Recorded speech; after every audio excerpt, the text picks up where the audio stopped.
People love complicated answers. Nature doesn't. Let me show you something embarrassingly simple. 2 slits and a screen, that's it. No philosophy, no poetry, just hardware. You fire particles one at a time, not waves, not clouds, one at a time. And somehow, impossibly, an interference pattern appears. That means each particle behaves as if it went through both slits. Now here's where reality starts sweating. You decide to check which slit the particle uses. Just check. You don't touch it, you don't push it, you only ask a question. The moment you ask, the pattern disappears, not because you disturb the particle, but because nature refuses to answer 2 questions at once. This is not about technology. This is about information. Here's the uncomfortable part. If you erase the information after the particle has already passed the slits, the outcome still changes. Read that again. Your present choice rewrites what the particle appears to have done in the past.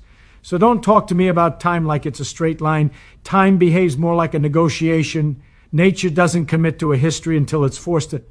And that should bother you because it means reality isn't sitting there fully formed waiting for us. It's waiting for a question.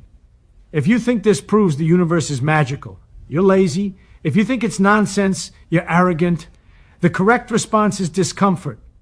Because the universe is under no obligation to make sense to you. It only agrees to behave consistently when you stop lying to yourself about how simple it should be. And if you think you understand this experiment, you don't. That's not a failure. That's the beginning of intelligence. The simplest experiment that breaks reality doesn't require billion-dollar machines or exotic materials. It uses a wall, 2 narrow slits, a screen, and a single uncomfortable question. That's all it takes to humiliate common sense. You don't need advanced mathematics to feel the damage. You just need honesty. Imagine firing tiny particles one by one toward a barrier with 2 slits cut into it. Logic says each particle must choose one slit or the other. There are only 2 options, no mystery yet. But when you let the particles hit the screen behind the slits, a strange pattern appears. Not 2 simple clusters, but a series of bright and dark bands, a wave pattern. The kind you get when water overlaps with itself. That's impossible. A single particle cannot split itself into overlapping paths, and yet the pattern insists otherwise, even when the particles are sent one at a time, slowly, patiently, as if nature is daring you to accuse it of cheating. Each particle arrives alone, but together they build a pattern that only makes sense if each one behaved like a wave, exploring every possible path simultaneously. At this point, a reasonable person says, fine, let's catch it in the act. So you place a detector at the slits. Nothing violent. You're not smashing the particle. You're just asking a simple question, which slit did you go through? The moment you ask, reality flinches. The interference pattern disappears. The particles behave like ordinary objects again, choosing one slit, leaving behind 2 boring piles on the screen. No waves, no mystery, just obedience. This is where most explanations collapse, because it's tempting to say the detector disturbed the particle. That would be comforting. That would keep reality polite. But that explanation is wrong. The pattern disappears not because the particle was physically disturbed, but because information now exists. Nature doesn't care about your machines. It cares about what can be known. Here's the disturbing implication. The particle doesn't decide what it is until the question is settled, not until the information is locked in. And now the real trouble begins. You can design the experiment so that the decision to observe or not observe happens after the part. Eichel has already passed the slits. After, not before. Common sense screams that it's too late. The particle already chose its path. History should be fixed, but history refuses to cooperate. If the information is erased, the wave pattern returns, as if the particle never chose a path at all. If the information is preserved, the pattern vanishes, as if it always did. The present choice determines the past description. This is not philosophy. This is measured behavior. Reality behaves as if it keeps its options open, as if it delays committing to a story until it knows what questions will be asked. That should make you deeply uncomfortable, because it means the universe is not passively unfolding in time the way we imagine. We like to think time flows forward cleanly, cause first, effect later. But this experiment laughs at that idea. It suggests that time is not a rigid chain, but a flexible bookkeeping system, adjusted to preserve consistency, not intuition.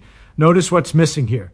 There is no human consciousness required, no observer with a mind, no mystical intention, just the availability of information. Reality responds to what can, in principle, be known, not to who knows it. This destroys a very old assumption that particles are tiny things with definite properties, carrying their behavior with them through space and time. Instead, behavior emerges at the moment of interaction, when questions become unavoidable. The experiment doesn't say particles are confused. It says we are, because the universe is under no obligation to match the stories our brains prefer. Our brains evolved to throw spears and predict weather, not to understand a reality where outcomes depend on unanswered questions.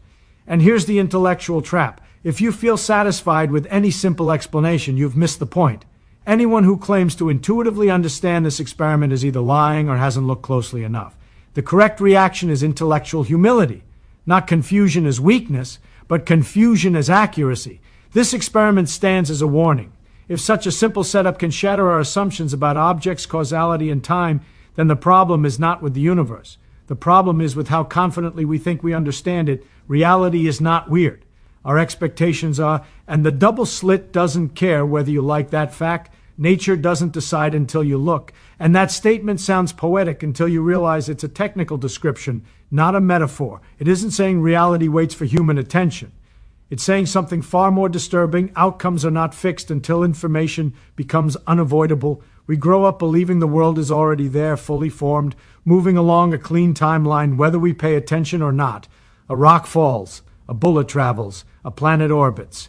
We assume the universe carries a complete script, and observation merely reveals what was already written. That assumption works beautifully for everyday life.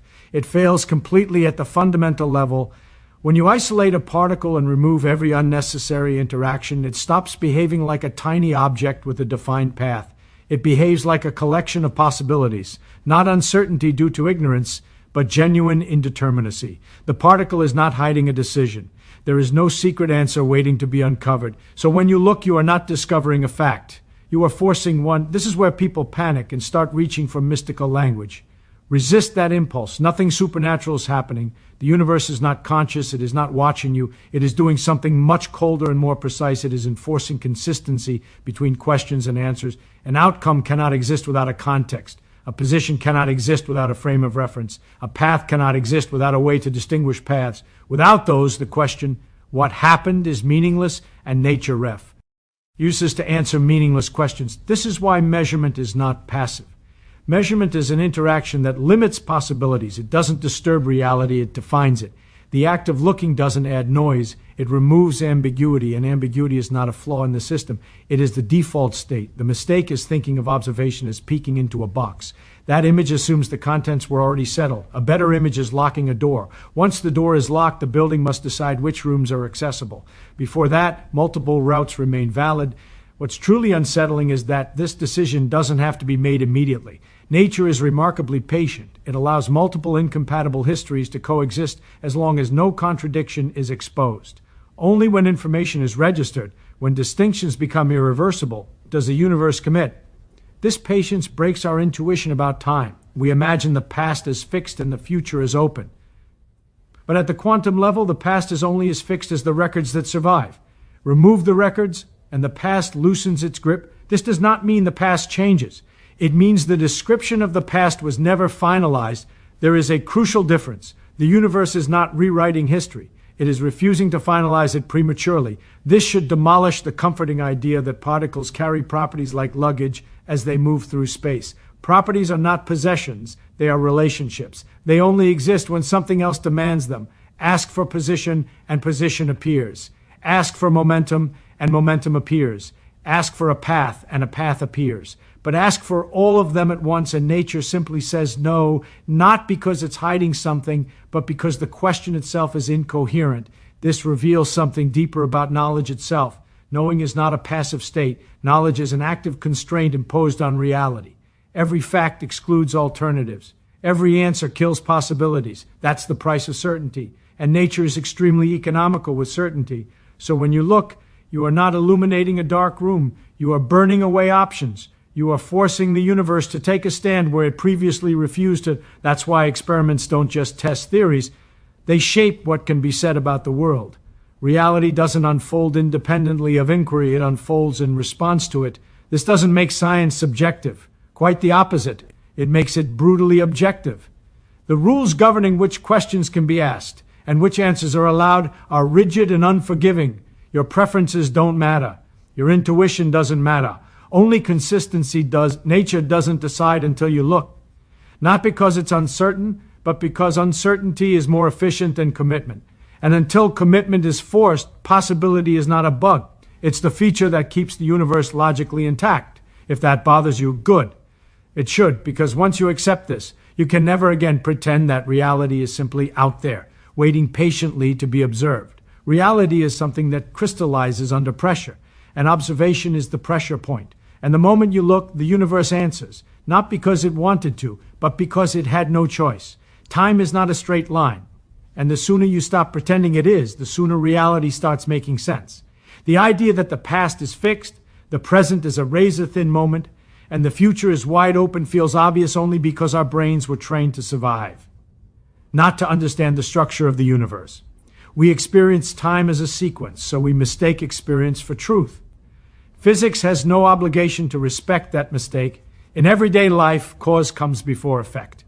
You push a glass, it falls. You strike a match, it burns. This ordering is so reliable that we confuse it with a fundamental rule of existence. But that order is an AP. Approximation, not a law. It works at human scales, where information flows slowly and interactions are messy. Strip the system down to its most basic level, remove friction, noise, and excess interaction, and time stops behaving politely.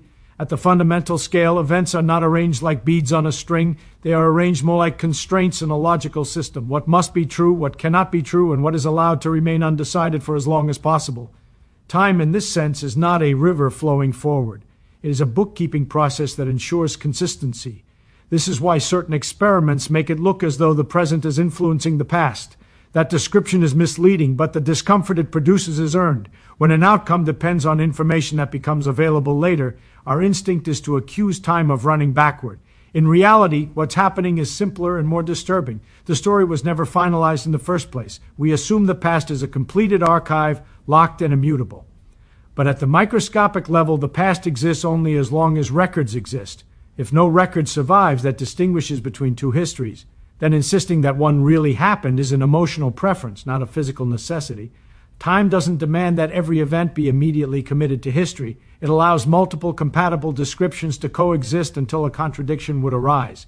Only then does it enforce a single narrative. This idea clashes violently with common sense because common sense treats time as an external stage on which events march in order. Physics treats time as part of the system, something that interacts with information, measurement, and memory. Once you accept that, linear time stops being sacred. Consider this. If two different sequences of events lead to the same observable outcome, and no surviving evidence can distinguish between them, then insisting on one true sequence adds nothing to prediction.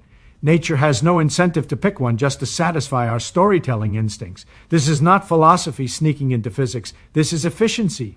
The universe doesn't waste resources specifying details that cannot, even in principle, be observed. Definiteness is expensive. Ambiguity is cheap. So ambiguity is tolerated until it becomes logically impossible. From this perspective, the arrow of time, the feeling that time flows forward, is not fundamental. It emerges from asymmetries. Entropy increases, records accumulate, memories form. Once records exist, the past solidifies. Before that, it's flexible. This explains why we never experience the future influencing the past in daily life. Our world is flooded with records. Every interaction leaves traces. Air molecules, light, heat, memory. Everything is recording everything else. The past becomes overdetermined. There is no room left for ambiguity, but remove those records, isolate the system, and the rigidity dissolves. Then time stops behaving like a line and starts behaving like a set of conditions. What matters is not what happened first, but what must be true for the whole story to make sense. This reframing is uncomfortable because it strips time of its emotional authority.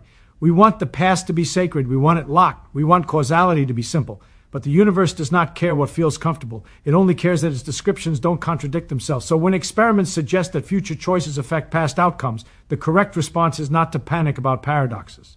The correct response is to recognize that you're imposing a linear story on a system that never promised to follow one. Time is not broken.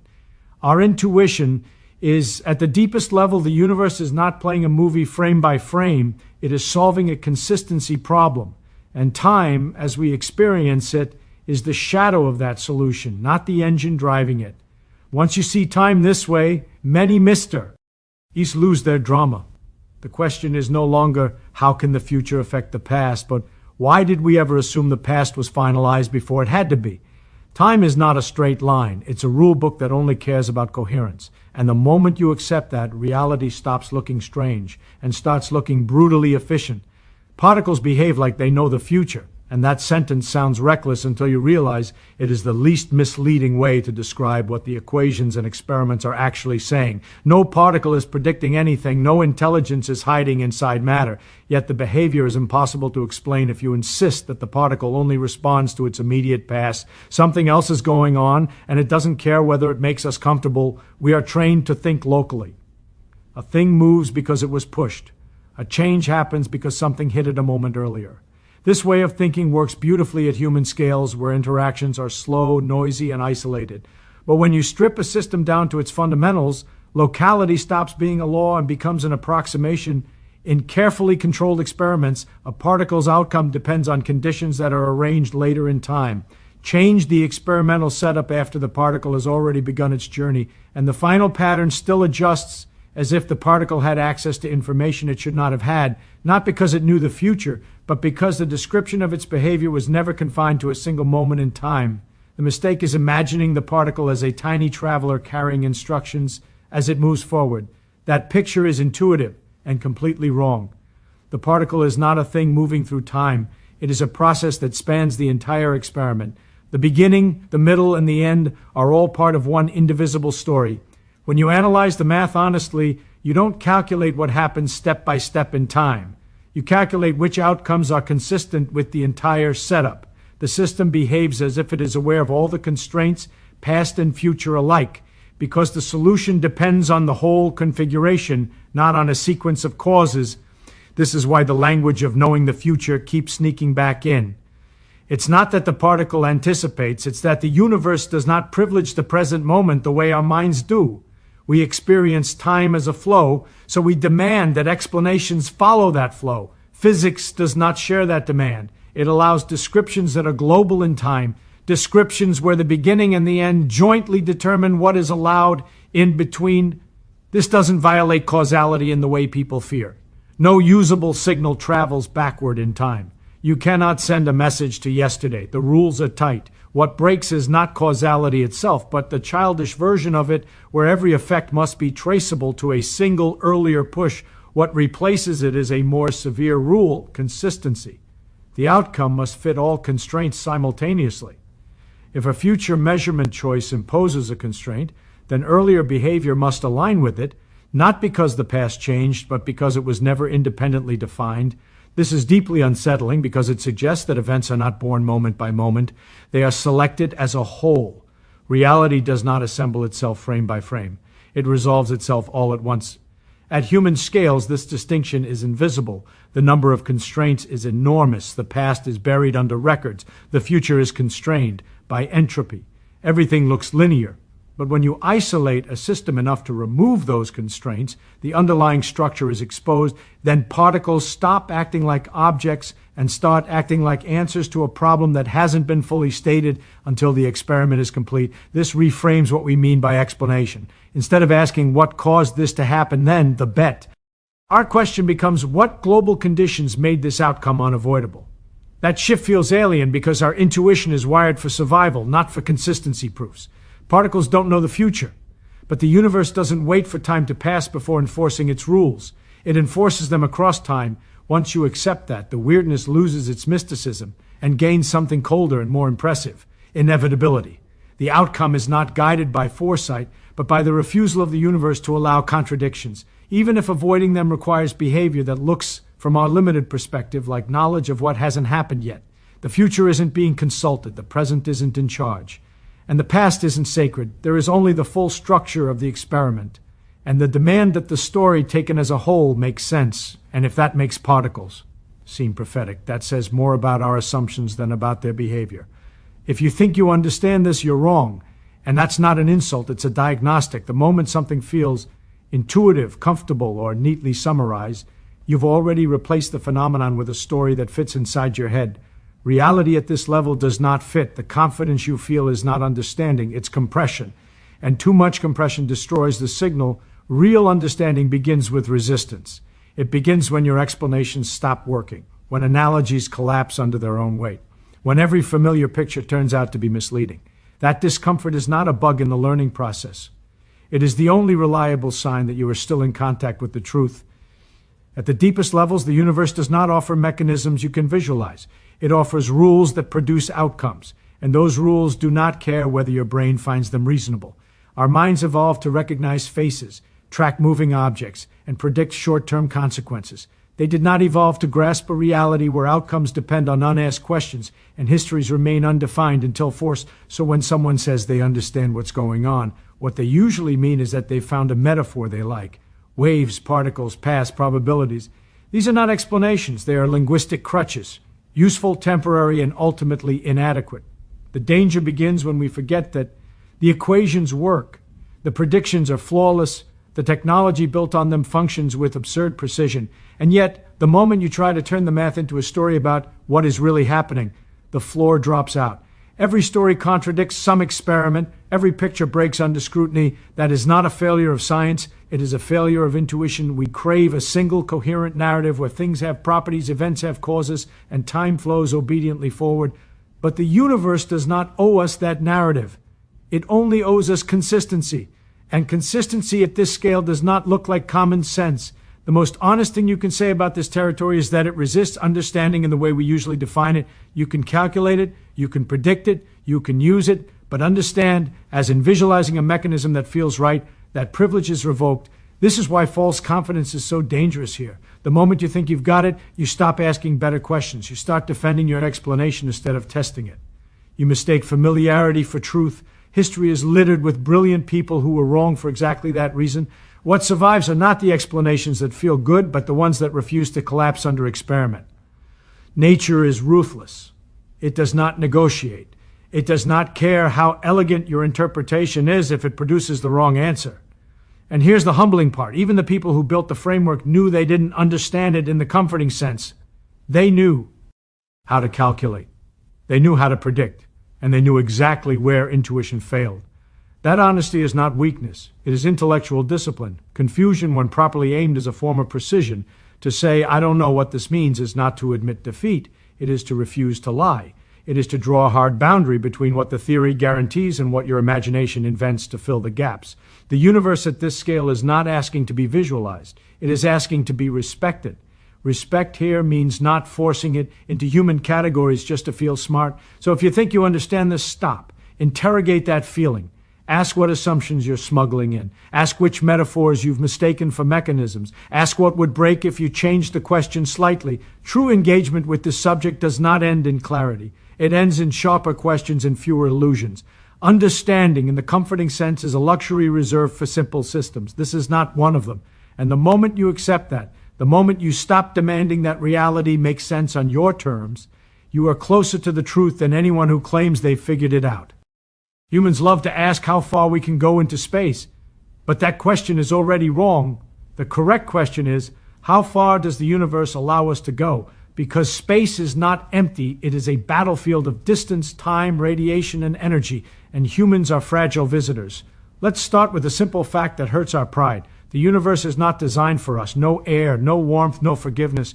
Even the nearest star is so far away that our fastest spacecraft would need tens of thousands of years to reach it. And that's not a technology problem. That's a physics problem. Everyone talks about faster engines. No one talks about the real jailer, speed itself. There is a universal speed limit, not because nature is cruel, but because it's consistent. Cross that limit and the equations break. Energy requirements explode toward infinity. Meaning you don't almost reach it. You either obey it or you don't move at all. Now suppose we accept that limit and move as fast as reality allows. Another enemy appears, time. A journey to even nearby stars takes longer than a human life.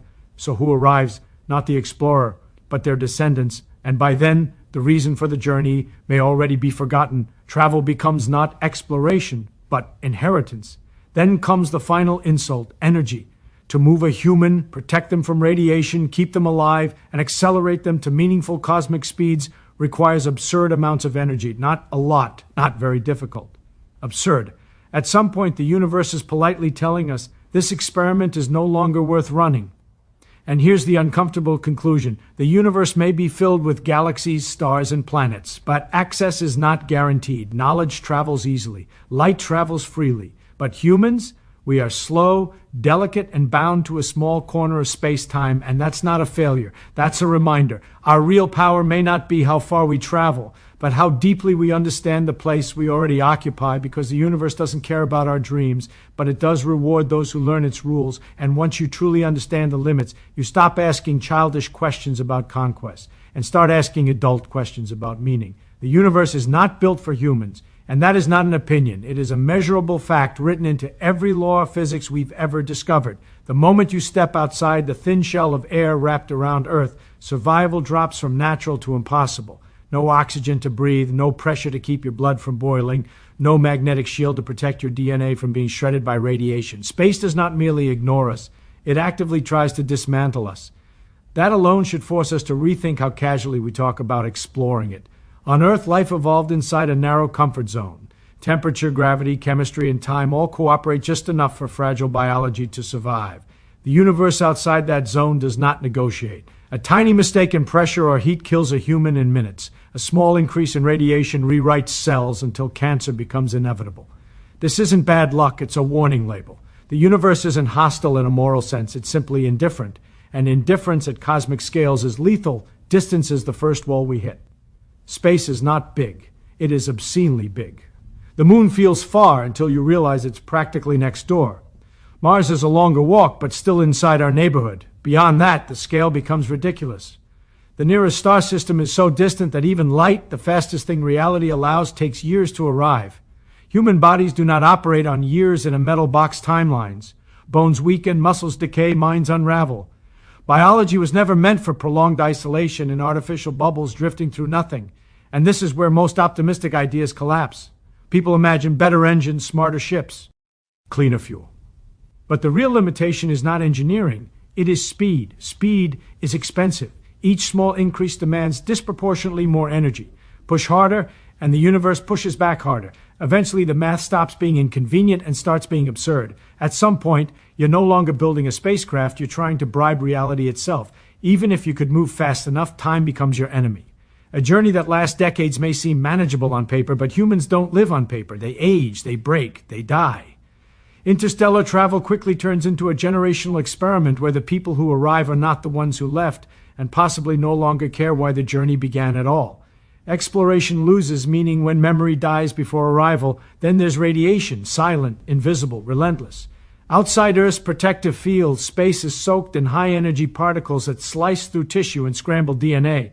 Shielding helps, but shielding adds mass, and mass demands energy. Again, physics tightens the noose. You can't cheat one problem without feeding another. Every solution creates a new obstacle, and the obstacles stack faster than human ingenuity. Gravity itself betrays us. Our bodies evolved under a very specific gravitational pull. Remove it, and systems start failing. Hearts change shape. Vision degrades. Balance disappears. Put us in stronger gravity, and movement becomes torture. The universe offers almost no environments that sit comfortably within our biological tolerance. We are exquisitely specialized creatures trying to survive in a reality that prefers simplicity over comfort. What makes this hard to accept is not the science, it's the ego. Humans want to believe they are meant to spread everywhere, that intelligence automatically earns access to the cosmos. But intelligence does not override constraints. Knowing the rules does not grant permission to break them. The universe does not reward ambition, it rewards compliance with its laws, and yet this realization is not depressing, it's clarifying. It strips away fantasy and replaces it with honesty. We stop asking childish questions about conquering space and start asking adult questions about understanding it. We learn that sending machines is easy compared to sending flesh. Information travels far better than bodies ever will. Knowledge is the real interstellar traveler.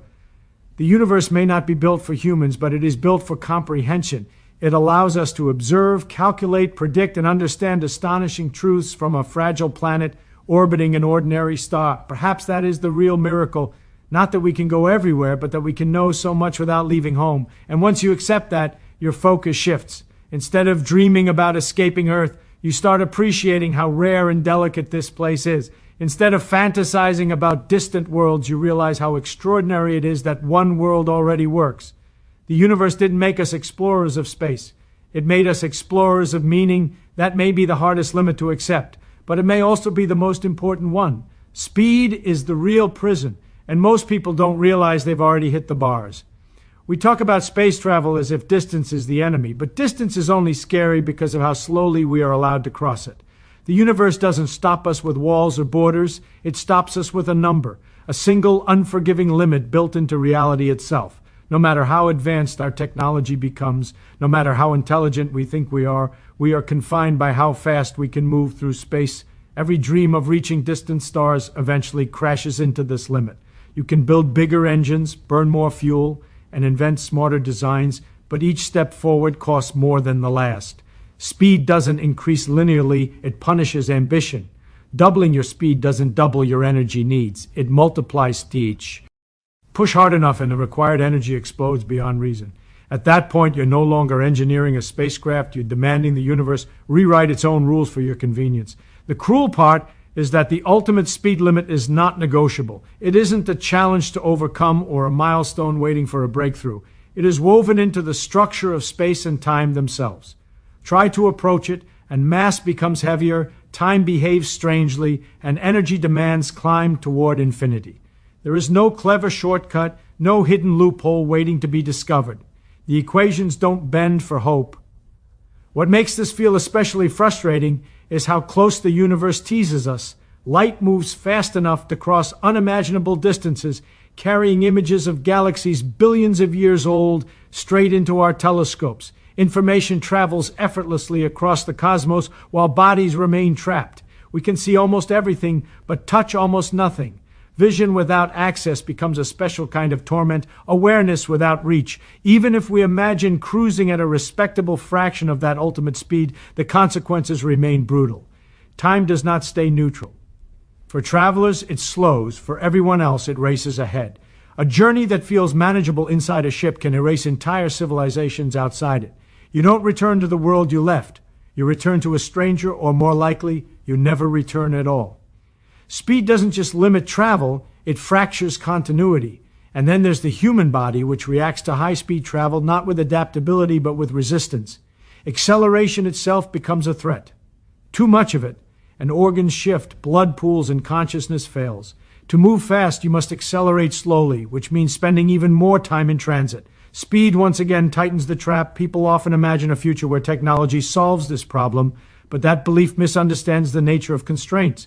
Technology works inside physics, not outside it. You can optimize, refine, and improve, but you cannot negotiate with fundamental limits. The universe is not impressed by cleverness. It only responds to compliance. This is where optimism quietly turns into fantasy. Faster than light travel sounds exciting because it ignores the cost. It treats speed like a narrative device rather than a physical reality. But speed is not just motion. It is a relationship between energy, mass, and time. Break one, and the others break with it. The prison is perfectly balanced. What's most unsettling is that speed doesn't merely block exploration, it reshapes our understanding of existence. If reaching other stars takes longer than a human lifetime, then interstellar travel stops being personal. It becomes abstract, generational, or purely theoretical.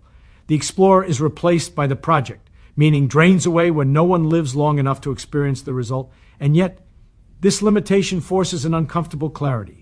It reminds us that we are not meant to roam freely across the universe like tourists. We are localized creatures bound to a narrow slice of space-time. Our strength is not in how fast we move, but in how deeply we think. The universe lets us understand speed far better than it lets us use it. Speed is the real prison, not because it stops us from going forward, but because it exposes the boundary between imagination and reality. It shows us where dreams must submit to math. And in that submission, something important happens. We stop chasing impossible distances and start valuing the rare miracle of being here at all. The bars were never made of steel. They were made of numbers. Time betrays the traveler the moment the journey becomes long enough to matter. We imagine space travel as a problem of engines and destinations, but time is the quiet traitor hiding inside every plan. You can survive vacuum with technology, shield radiation with mass, and navigate DI. Stance with precision, but time cannot be sealed outside the spacecraft. It comes with you, distorts around you, and ultimately decides whether the journey has any meaning at all. At first, time seems cooperative. Days pass, routines form, systems run. But stretch the journey into years, then decades, and the betrayal begins. The human body is not a timeless machine. Cells age, bones weaken, muscles decay, and the brain slowly changes its chemistry. Even in perfect conditions, biology is on a countdown. Space does not pause that clock, it accelerates its consequences. Isolation, confinement, and monotony erode the mind long before the destination ever comes into view. The cruel irony is that physics makes this worse, not better. As speed increases, time stops behaving intuitively. For the traveler, clocks slow down. For the universe left behind, they race ahead. This sounds like a gift until you understand the cost. You may arrive feeling younger than expected, but everything you cared about has aged without you. Friends are gone. Cultures have shifted. Languages have evolved. Home becomes a historical concept rather than a place. Time doesn't just pass, it severs continuity. This is where the idea of exploration quietly collapses. Exploration assumes return, comparison, shared experience. But a journey that stretches across generations destroys that structure. The people who leave are not the people who arrive. Purpose erodes when memory does not survive the trip. The mission becomes paperwork handed down through descendants who never chose it. At that point, travel stops being human and becomes procedural. Even if you ignore return and focus only on arrival, time still demands payment. A destination reached after a lifetime is not experienced the same way as one reached after an afternoon. Curiosity dulls, motivation shifts. The emotional reward that justified the journey evaporates long before the journey ends. Time doesn't just delay gratification, it dissolves it. Then there is the biological mismatch. Humans evolved under cycles, day and night seasons, aging alongside a stable environment. Long-duration travel breaks these rhythms. Artificial light replaces stars. Clocks become arbitrary. The mind, deprived of natural temporal anchors, begins to drift. Depression, cognitive decline, and psychological fragmentation are not side effects, they are predictable outcomes.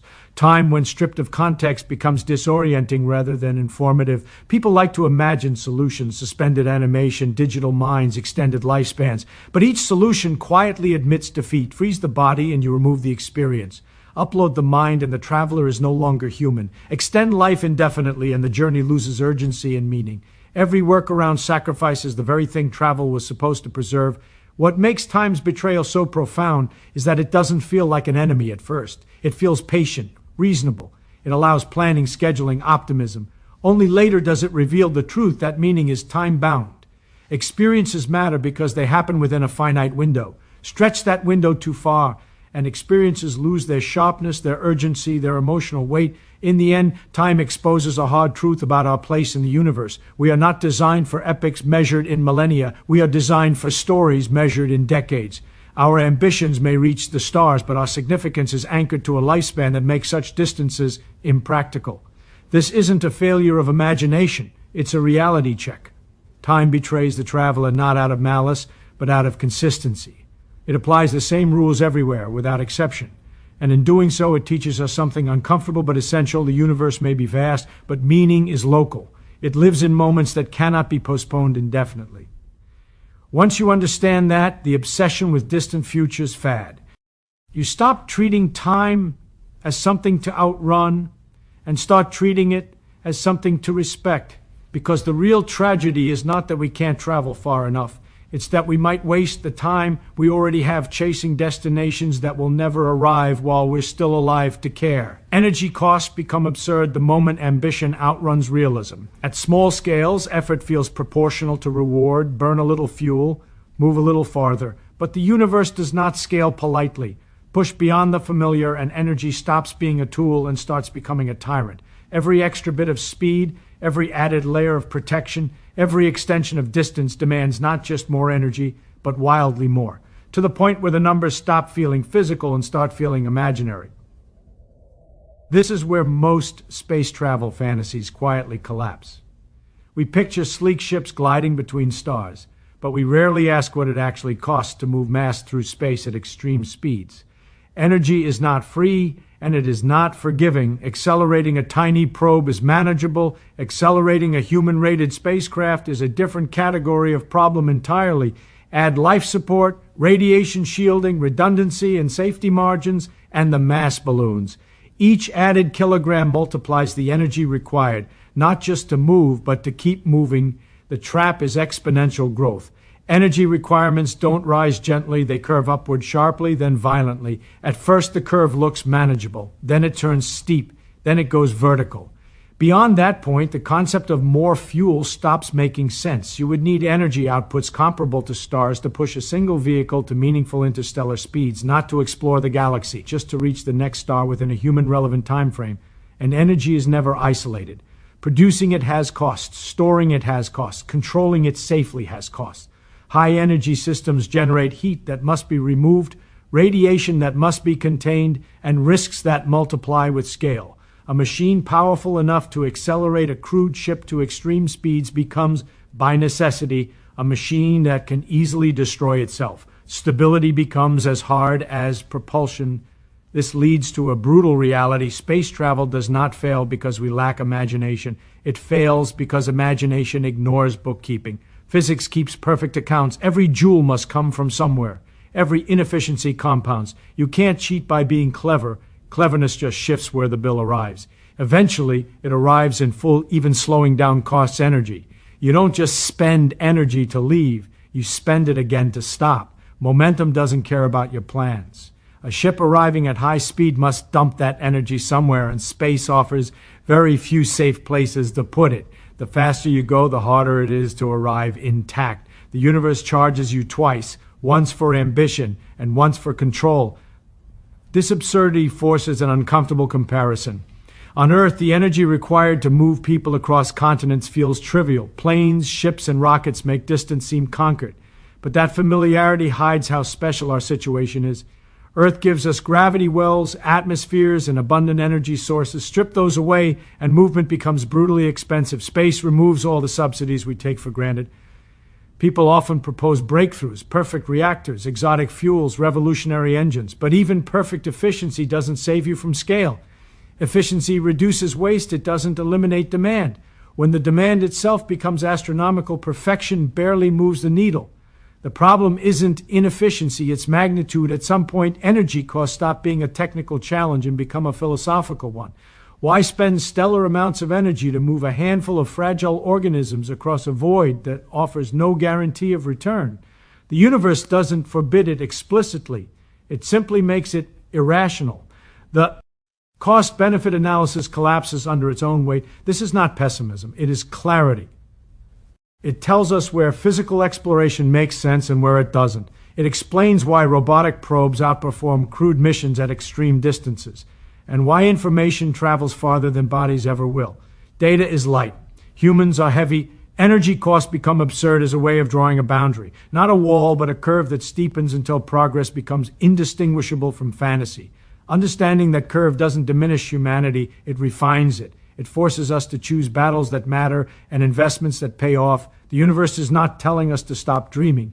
It is telling us to count the cost. And when the numbers grow so large that they swallow the dream itself, wisdom is knowing when to change the dream rather than bankrupt reality trying to fulfill it.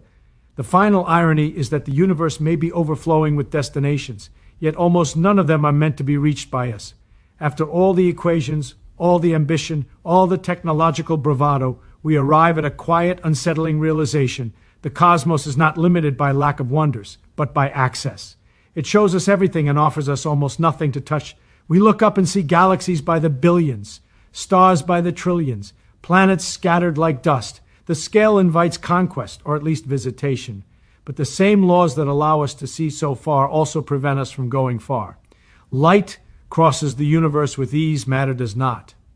Awareness travels freely, bodies remain trapped. The universe reveals itself generously, then locks the door. This is the opposite of what intuition promises. Intelligence feels like a passport. We assume that understanding earns permission. But the universe does not trade access for insight. It hands us knowledge without mobility, vision without reach. The smarter we become, the clearer the confinement appears. Progress doesn't open the cage, it illuminates the bars. There is a deeper irony hiding here.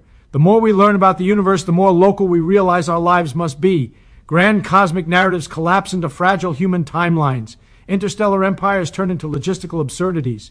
Colonizing the stars sounds heroic until the numbers drain it of romance. The future becomes less about expansion and more about endurance. What makes this hard to accept is that limitation feels like failure. We are conditioned to believe that every boundary exists to be broken.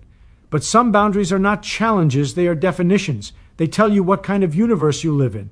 This one allows understanding without domination, curiosity without conquest.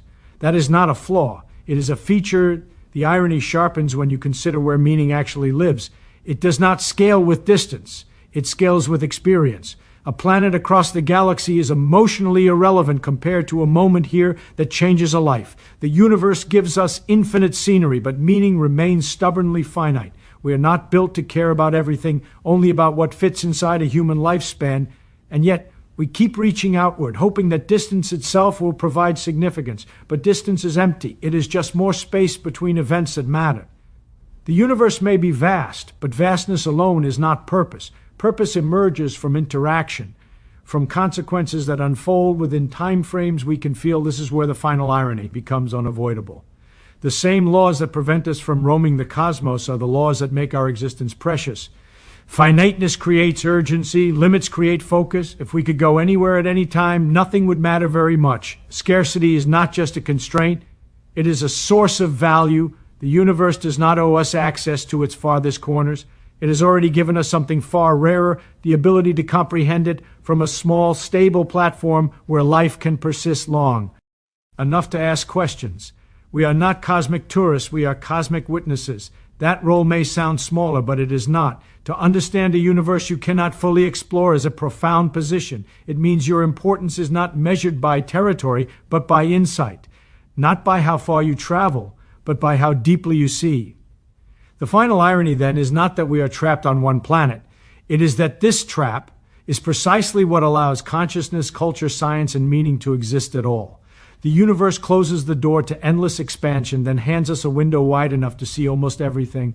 And maybe that is the point, not to go everywhere, but to understand enough of what we can see to live wisely where we are. Richard Feynman read fewer textbooks than his classmates. He took fewer notes. He skipped entire chapters. His peers spent 12 hours covering material he finished in 4. Yet he understood physics at a depth that won him a Nobel Prize. When colleagues struggled to explain quantum mechanics to undergraduates, Feynman made it simple. When NASA needed someone to find what killed 7 astronauts, they called him. When the world's top physicists gathered, they listened when he spoke. The paradox destroys everything schools taught you about reading. Because Feynman wasn't reading, he was reconstructing. And the difference between these two actions explains why you finish books but can't use what you read. The traditional approach seems logical.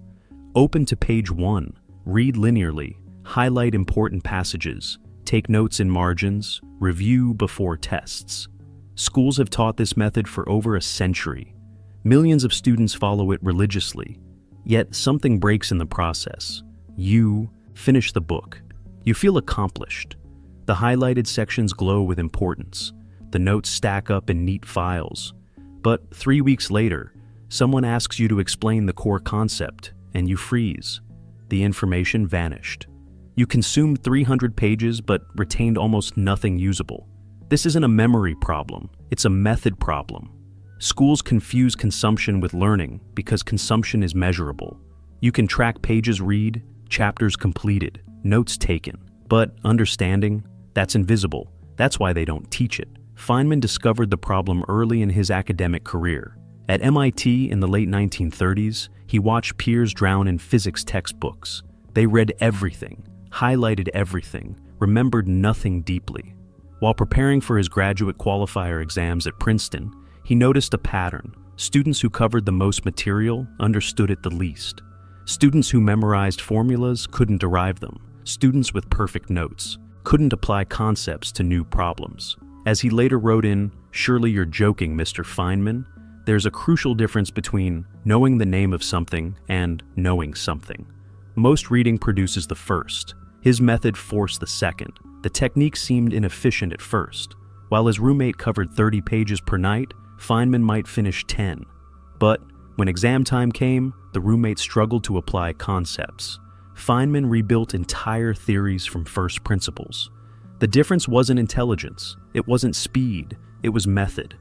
And it started with something schools never teach, reading with a target, not a syllabus. To understand how this worked, we need to see what he actually did. And it began before he even opened a book. Princeton, 1940. Feynman faces a wall of physics textbooks for his doctoral work. Most graduate students begin with Chapter 1 and march forward dutifully. Feynman does something that seems backward. He starts with a problem. A specific question he cannot answer. Before touching any textbook, he writes at the top of a blank page, "Why does the Dirac equation predict antimatter?" Only then does he hunt for relevant sections. He ignores introductions that review basic concepts he already knows, skips chapters on topics he mastered at MIT, targets exactly what he needs to answer his question, nothing more. His classmates read for coverage. Feynman reads for answers. This inversion changes everything at the cognitive level. When you open a textbook to chapter 1, because the syllabus demands it, your brain has no anchor point. The information floats by without connecting to anything meaningful. You're in passive reception mode, letting words wash over you. But when you start with a specific question, a genuine gap in your understanding, your brain activates differently. It searches for patterns, tests each new piece of information against your question, accepts what helps, discards what doesn't, maintains focus because you're hunting, not consuming. As Feynman explained in his lectures at Caltech years later, you can know the name of a bird in all the languages of the world, but when you're finished, you'll know absolutely nothing whatever about the bird. So let's look at the bird and see what it's doing. That's what counts. The same applies to reading. You can know all the chapter titles, all the key terms, all the highlighted passages. But if you can't rebuild the concept without looking, you don't know it. This principle applies directly today when you're reading technical documentation for AWS certification, studying business frameworks from good to great, or learning React from online tutorials. Before opening the resource, write the specific question. How does React's virtual DOM actually improve performance? Or, what makes Southwest Airlines profitable when other airlines fail? Then read only to answer that question. Skip the rest. This prevents the most common self-learning trap of our era, tutorial hell. You're not trying to complete the course or finish the book. You're trying to eliminate one specific gap in your knowledge. But identifying the question was just the first step. What Feynman did next seemed even more wasteful. After reading 3 pages about the Dirac equation, Feynman closed the textbook, didn't highlight, didn't underline, didn't take notes in the margins, closed it completely. Then he turned to a blank page in his notebook and attempted to explain the concept in his own words, from memory, without looking back. The first attempt failed. He remembered the terminology but couldn't rebuild the logic. The equations appeared, but their derivation vanished. The conclusion made sense, but the path to it disappeared. Most students would reopen the book and reread everything, highlighting more passages the second time. Feynman did something more surgical. He noted exactly where his explanation broke down. I can't explain why the equation needs to be relativistic, or I don't understand how spin emerges from the math. Then he reopened the book, read only that specific section, sometimes just one paragraph, closed it again, and tried once more to reconstruct the entire explanation. He repeated this cycle until he could teach the concept to an empty room without any reference material. His roommate thought he was wasting time. Look at the contrast in their textbooks after one semester. The roommates, covered in neon highlighter, margins stuffed with notes, every important passage marked with stars and exclamation points. Feynman's, nearly pristine, maybe a dozen brief annotations total. But here's what the physical evidence couldn't show. The roommate's notes were decorations. They created an illusion of learning. When tested, he could recite passages but not explain principles. He knew what the book said, but not what it meant. Feynman's blank reconstructions were diagnostics. They revealed exactly what he didn't understand. No hiding. No false confidence. Why does this work when highlighting fails? Because your brain tricks you with familiarity. When you highlight a passage, your brain registers recognition. I know this. I marked it. It's important. But familiarity is not understanding. It's just pattern recognition. You can recognize someone's face without knowing their name. You can recognize a physics equation without understanding its derivation. You can recognize a business framework without being able to apply it. Recognition is passive. Understanding is active. Feynman eliminated recognition by forcing reconstruction. When you close the book and face a blank page, there's nowhere to hide. Either you can rebuild the concept, or you can't. Either you understand the logic, or you memorize the conclusion. The blank page doesn't lie. As he later explained when describing his approach to physics problems, "What I cannot create, I do not understand." The same applies to reading. What you cannot reconstruct, you do not understand.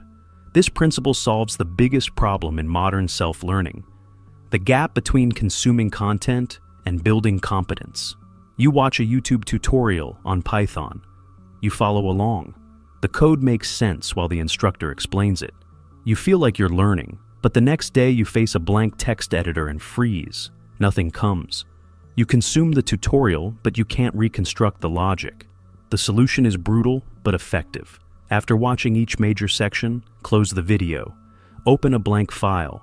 Try to write the code from memory. When you fail, and you will fail, note exactly where you got stuck.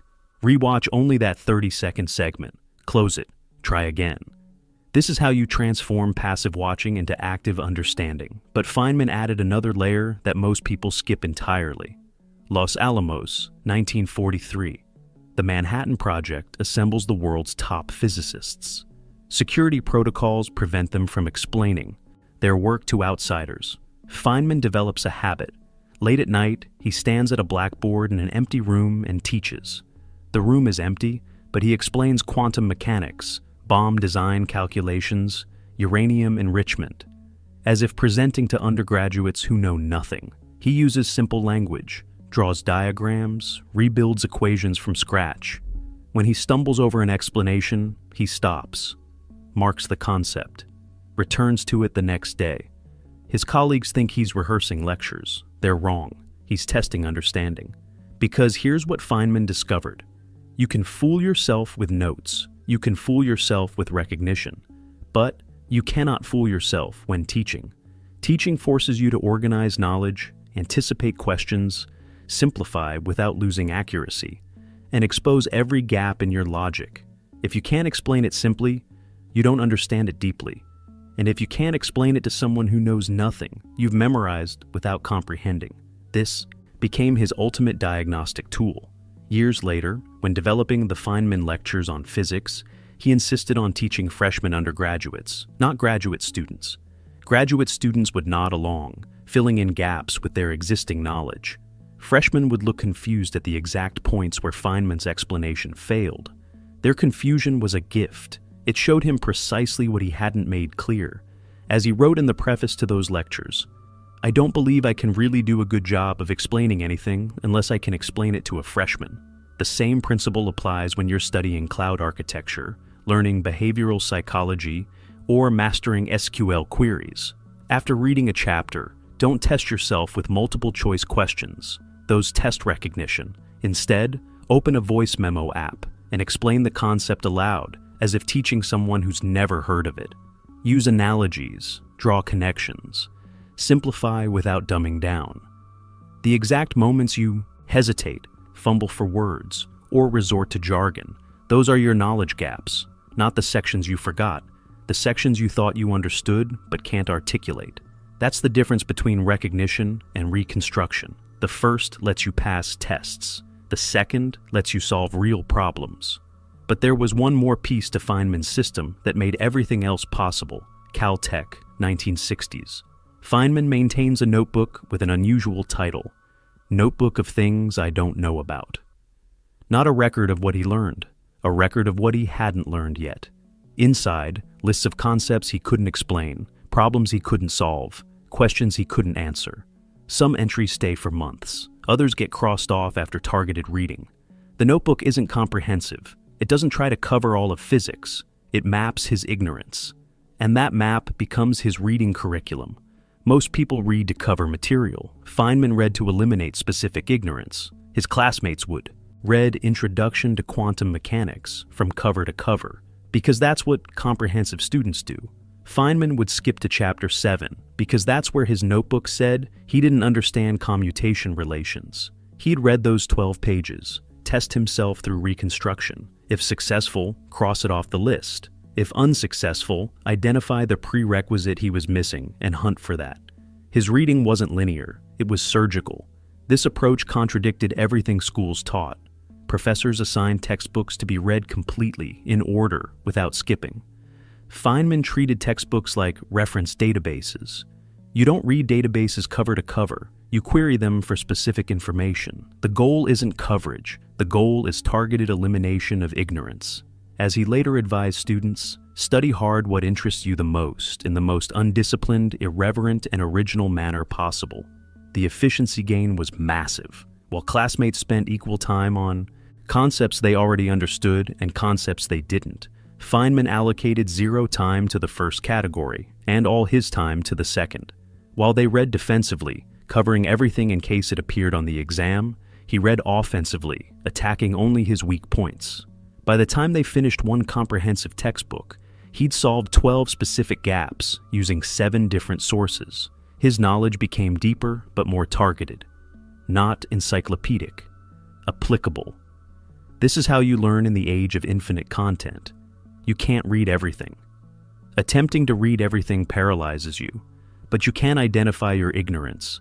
Maintain your own "things I don't understand" list.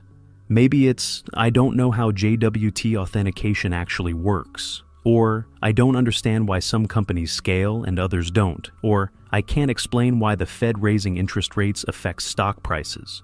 That list becomes your curriculum. Read only to eliminate items from it. Skip everything else without guilt. Clarity about your gaps is more valuable than comprehensive coverage of material you'll forget. When you combine these 4 elements, targeted questioning before reading, forced reconstruction after reading, teaching as a diagnostic, and gap-focused curriculum, you get something schools never teach: true comprehension. This is why Feynman Richard Feynman read fewer textbooks than his classmates. He took fewer notes. He skipped entire chapters. His peers spent 12 hours covering material he finished in 4. Yet he understood physics at a depth that won him a Nobel Prize. When colleagues struggled to explain quantum mechanics to undergraduates, Feynman made it simple. When NASA needed someone to find what killed 7 astronauts, they called him. When the world's top physicists gathered, they listened when he spoke. The paradox destroys everything schools taught you about reading. Because Feynman wasn't reading, he was reconstructing. And the difference between these 2 actions explains why you finish books but can't use what you read. The traditional approach seems logical. Open to page 1, read linearly, highlight important passages, take notes in margins, review before tests. Schools have taught this method for over a century. Millions of students follow it religiously. Yet something breaks in the process. You finish the book. You feel accomplished. The highlighted sections glow with importance. The notes stack up in neat files. But 3 weeks later, someone asks you to explain the core concept, and you freeze. The information vanished. You consumed 300 pages but retained almost nothing usable. This isn't a memory problem, it's a method problem. Schools confuse consumption with learning because consumption is measurable. You can track pages read, chapters completed, notes taken. But understanding, that's invisible. That's why they don't teach it. Feynman discovered the problem early in his academic career. At MIT in the late 1930s, he watched peers drown in physics textbooks. They read everything, highlighted everything, remembered nothing deeply. While preparing for his graduate qualifier exams at Princeton, he noticed a pattern. Students who covered the most material understood it the least. Students who memorized formulas couldn't derive them. Students with perfect notes couldn't apply concepts to new problems. As he later wrote in, "Surely you're joking, Mr. Feynman," there's a crucial difference between knowing the name of something and knowing something. Most reading produces the first. His method forced the second. The technique seemed inefficient. But one of them is heavy, filled with obligations, with shoulds, with work you have to do whether you want to or not. Work that drains you. Work that feels like burden. Work that steals your life. Hold up the other one. This one is light, filled with things you choose, with wants. With work you do because it interests you. Work that energizes you. Work that feels like freedom. Work that enriches your life. Should put them down as most people spend their entire lives carrying the heavy briefcase. They call it responsibility. They call it adulting. They call it, that's just how life is. And they're exhausted, burned out, resentful, dreaming of retirement when they can finally stop carrying the weight. Far direct address, but there's a different way. A way Richard Feynman discovered. A way where work becomes optional. Not because you're rich, not because you don't work, but because you've applied a single rule that transforms your relationship with work. A rule so simple it sounds too easy to work, but so powerful that once you apply it, you'll never feel trapped by work again.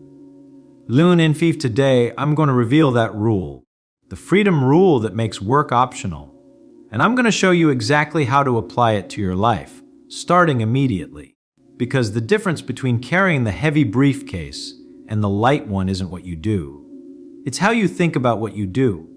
And that can change today, right now, this moment. I'll walk across stage. Let me start with a story. This story reveals everything about the freedom rule. It's 1951. Feynman is at Cornell. He's depressed. Seriously depressed. Not sad, not down. Clinically depressed to the point where he's considering leaving physics entirely. Why? Because work has become work. Heavy. Obligatory. Something he has to do instead of wants to do. Vacker explained the situation. He's just won recognition for his war work. He has tenure, he has expectations. He has responsibilities. People expect him to do important physics, solve important problems, publish important papers. And the moment work became something he had to do, something with expectations and obligations, it became unbearable. The joy disappeared. The curiosity died. Work became work. A share his crisis hour, he sits in his office, staring at physics problems, feeling nothing, no interest, no drive, just obligation. I should work on this. I'm supposed to solve this. People expect me to do this? Expected. The language of obligation. The language of the heavy briefcase. And he can't do it. He's paralyzed. Not by lack of ability, by lack of freedom. Work has become prison. The turning point then something happens. He's in the cafeteria. A student throws a plate in the air. The plate wobbles as it spins. And Feynman notices something interesting about the wobble. And for the first time in months, he feels curious, interested, not because he should study the wobble, not because anyone expects him to, but because it's interesting. Share what he does, so he goes to his office, and he works on the wobbling plate, just for fun, just because it interests him. No expectations, no obligations, no should. And the depression lifts, work becomes play again, physics becomes exciting again, he's free again. Reveal what happens and not because the work changed, but because his relationship to the work changed. He stopped doing what he should do and started doing what he wanted to do. He applied the freedom rule, and work became optional, not in the sense that he stopped working, but in the sense that work became choice instead of obligation. Arthur make the point. That's the freedom rule. That's the thing that makes work optional. And once you understand it, once you really get it, your entire relationship with work transforms.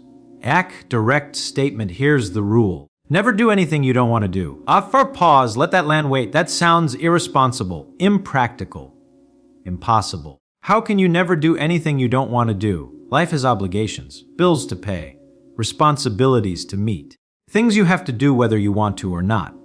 Address the objection. But here's what Feynman understood. Here's the deep truth that makes this rule actually work. You're already choosing everything you do. Right now. Today. Every have to is actually a choice. Every obligation is something you're choosing to fulfill. Every should is something you're deciding to do.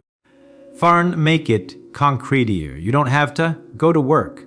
You're choosing to go to work because you want the money more than you want to skip work. That's a choice, your choice. You don't have to pay your bills. You're choosing to pay your bills because you want electricity and shelter more than you want to keep the money. That's a choice. Your choice. You don't have to do anything. You're choosing to do everything. The question is, are you aware you're choosing? Or are you pretending you have no choice? Asn't present the distinction. That's the distinction. That's what makes work optional. When you pretend you have no choice, when you say, I have to do this. Work is heavy. It's obligation. It's burden. It's prison. But when you acknowledge you're choosing, when you say, I'm choosing to do this, work becomes light. It's freedom. It's agency. It's optional. Pause, same work, same tasks, different relationship to it, different experience of it.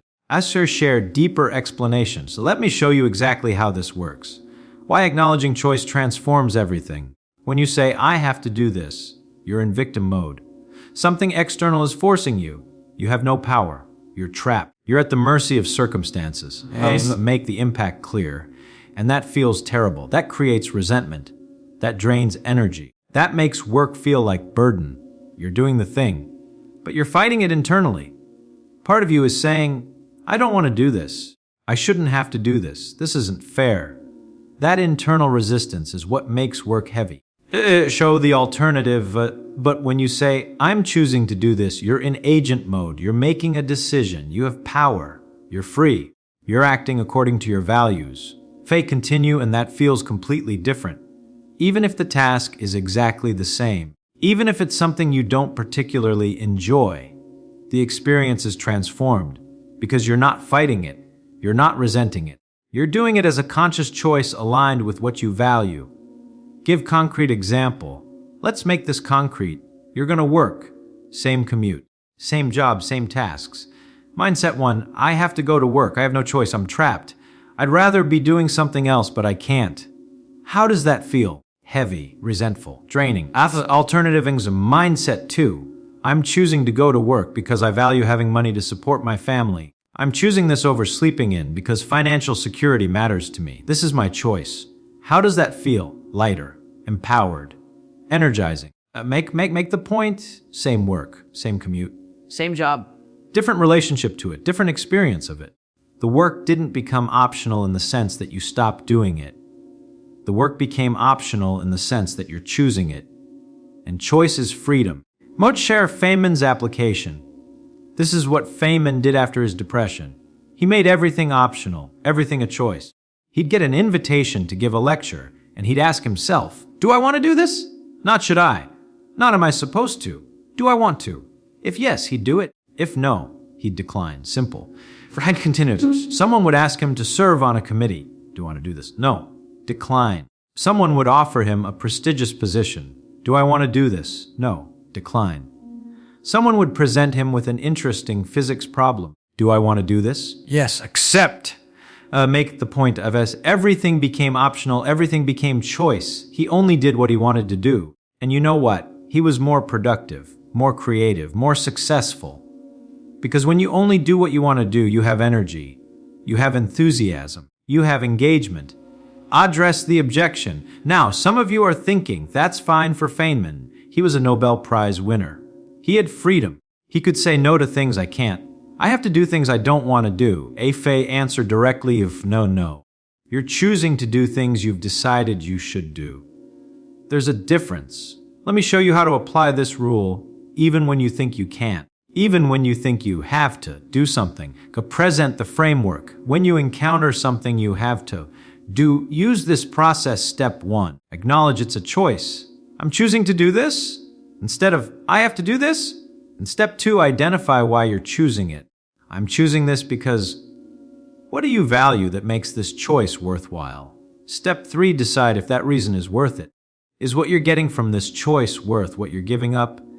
Make it concrete with example. You have to attend a boring meeting at work. Let's apply the process. Step 1, I'm choosing to attend this meeting. Step 2, I'm choosing this because I value keeping my job, and attending meetings is part of keeping my job, and keeping my job gives me income that supports my family.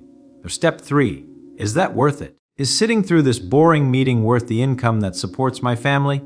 Yes. Okay. Then I choose this.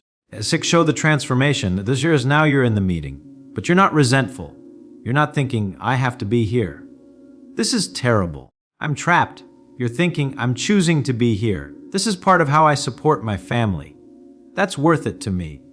Make the point. Same meeting, same boredom, different experience, because you've shifted from victim mode, I have to agent mode, I'm choosing to. Fav, give another example. You have to do your taxes. Let's apply the process. Step 1, I'm choosing to do my taxes.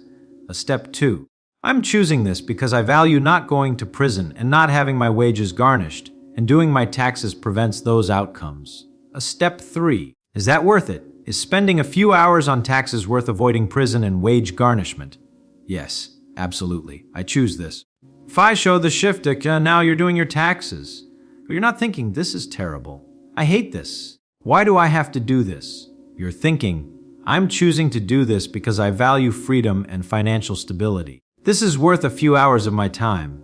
Here, make the deeper point to see what happened. The task didn't change.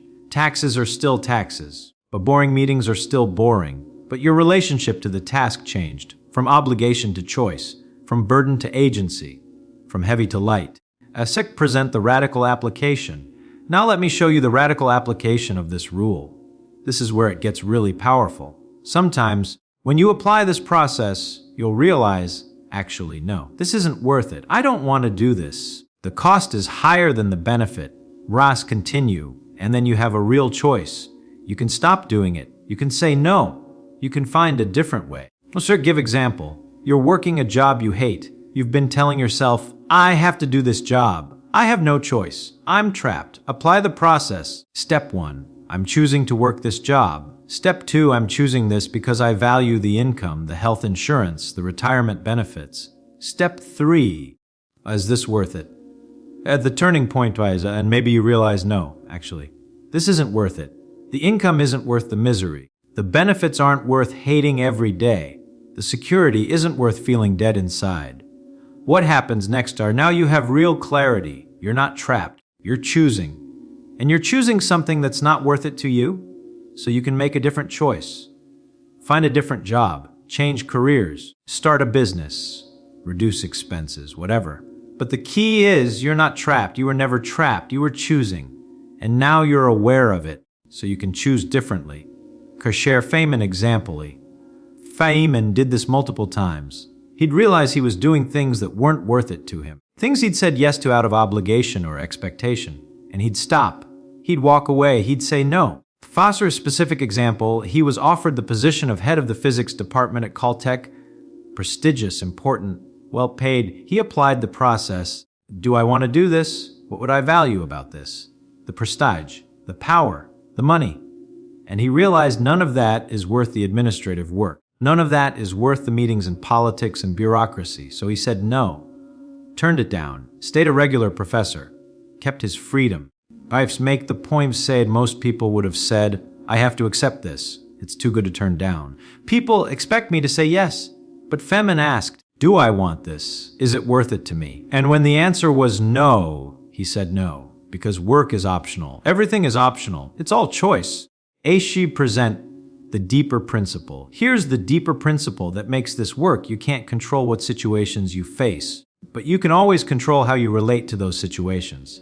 Acts explain life will present you with constraints, bills to pay, responsibilities to meet, circumstances to navigate. You can't make all of that disappear, but you can choose how you think about it, victim or agent, trapped or choosing. Have to or want to, make the distinction, two people in identical situations. Same job, same bills, same responsibilities. Person 1, I have to do all this, I'm trapped, I have no choice, life is burden. Person 2, I'm choosing all this.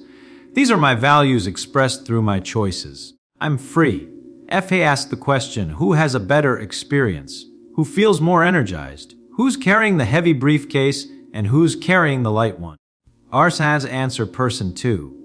Not because their situation is different, but because their relationship to the situation is different. Share the transformation. Let me tell you about someone who applied this. Call him Marcus. Marcus worked in corporate finance, hated it, dreaded Monday mornings, lived for weekends, counted down to retirement, classic heavy briefcase. I have to do this job. I have to pay my mortgage. I have to support my family. I'm trapped. The change then he learned about Feynman's freedom rule.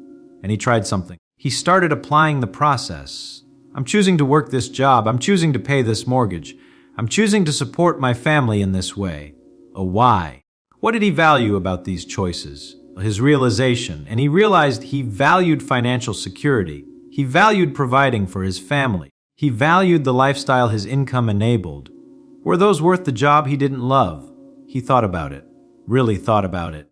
Ours his decision, and he decided yes, for now. Supporting his family in this way was worth doing work he didn't love. That was his choice, his values, his decision.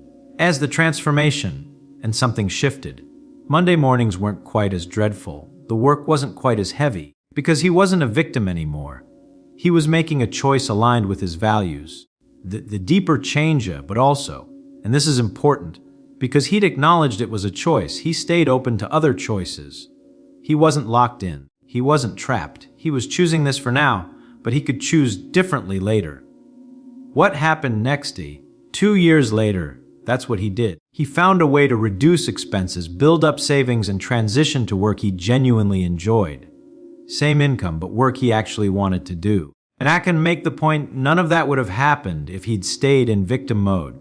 I have to do this. I'm trapped. That mindset keeps you stuck.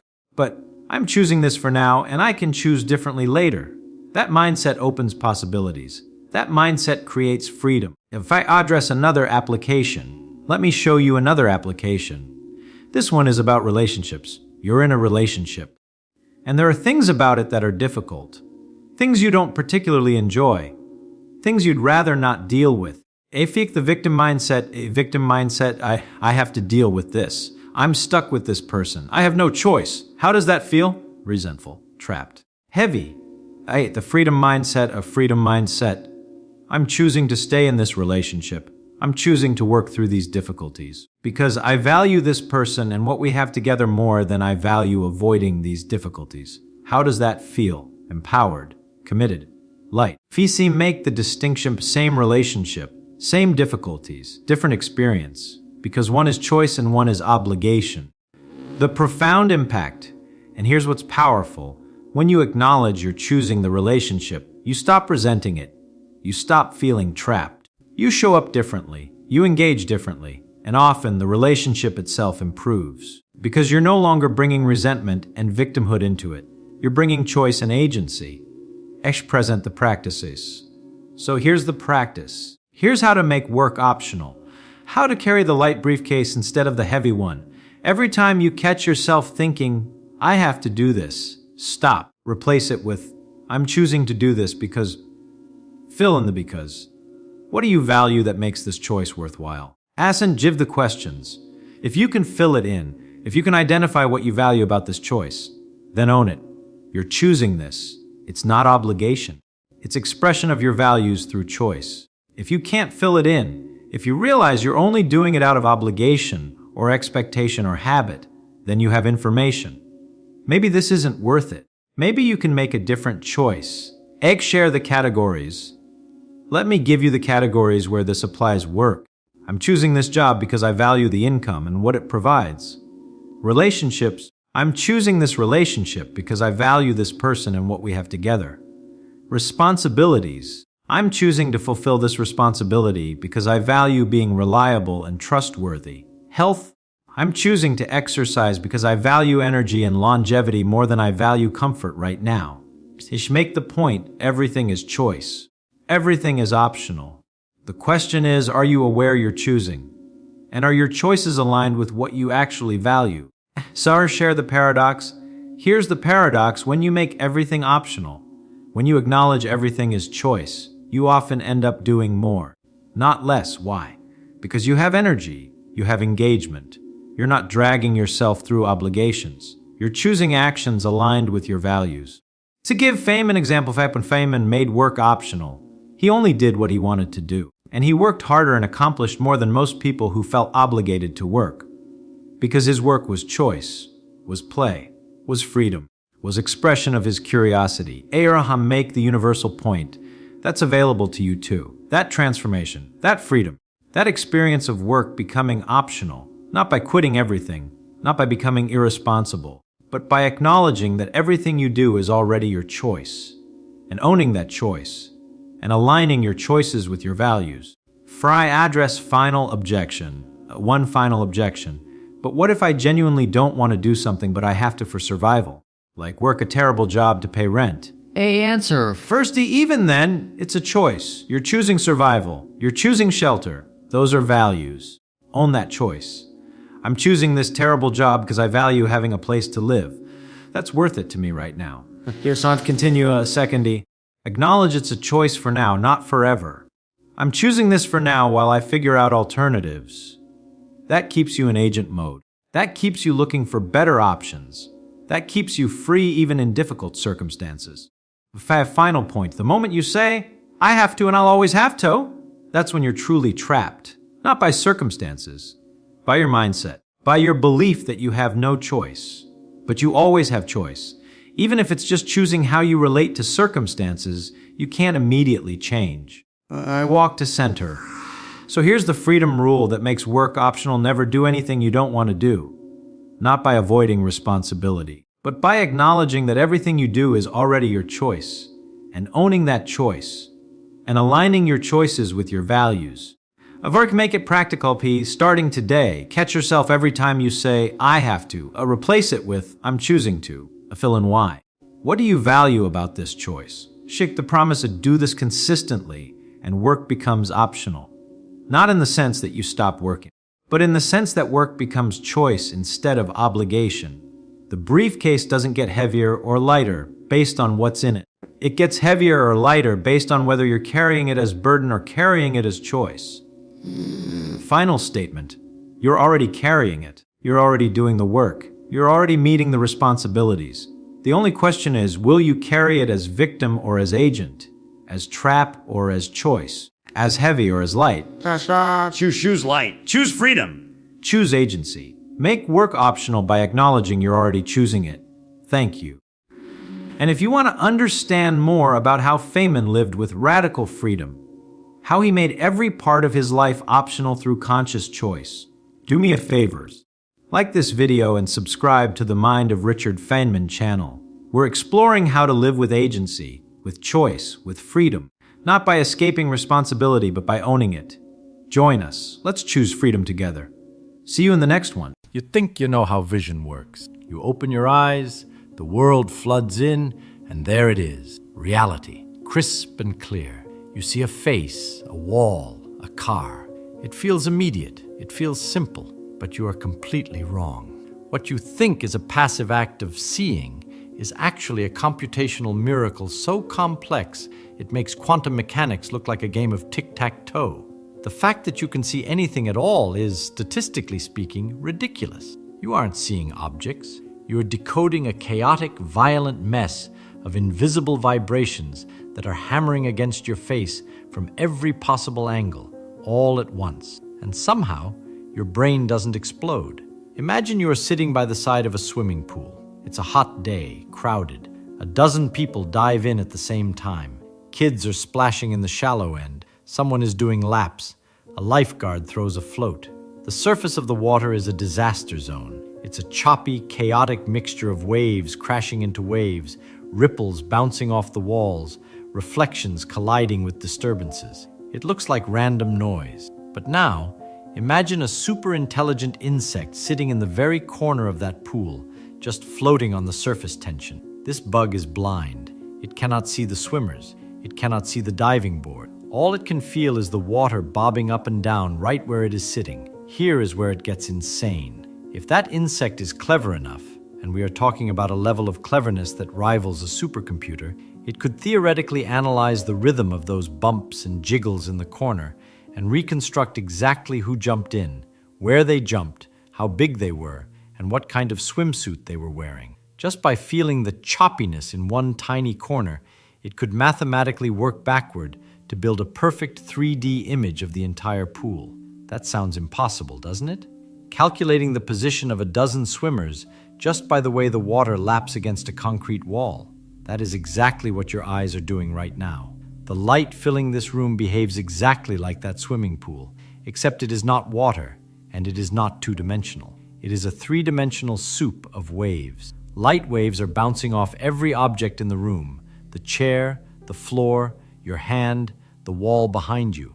They are scattering in every conceivable direction, mixing together, crossing paths, and creating a field of electromagnetic choppiness that is infinitely more complex than any swimming pool. And you?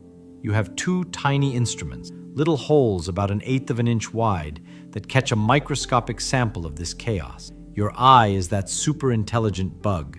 It takes this jumbled mess of shaking light waves that enter through the pupil and instantly disentangles them. It figures out that this specific ripple came from the lamp, and that specific wobble came from the reflection on the table.